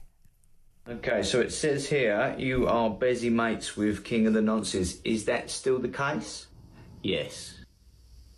Okay, that should be fine. I googled your name, said your nickname is the Prince of Darkness. Is that innocent, is it? You just a big fan of Ozzy Osbourne and that? No, not at all. That's because I do mad stuff from in the shadows. Right. No need for follow-up questions there. Can't see there being any issues with that. Is there any reason why you might get investigated for misconduct in public office? There is probably a couple of I'll write down no. You've never actually been caught in any scandals though, have you? 2. What was that? None? No, 2 more than that. I said 2. Right, okay. What were they? Well, there was the home loan scandal and then allegations that I influenced the passport application. You know what, we've all got a past, haven't we? Besides, allegations, as you said, wasn't proven, was it? Some of it was proven. Well, you seem like a good guy to me. Now, have you got anything in writing, emails and that could really drop you in the So much stuff. Welcome aboard.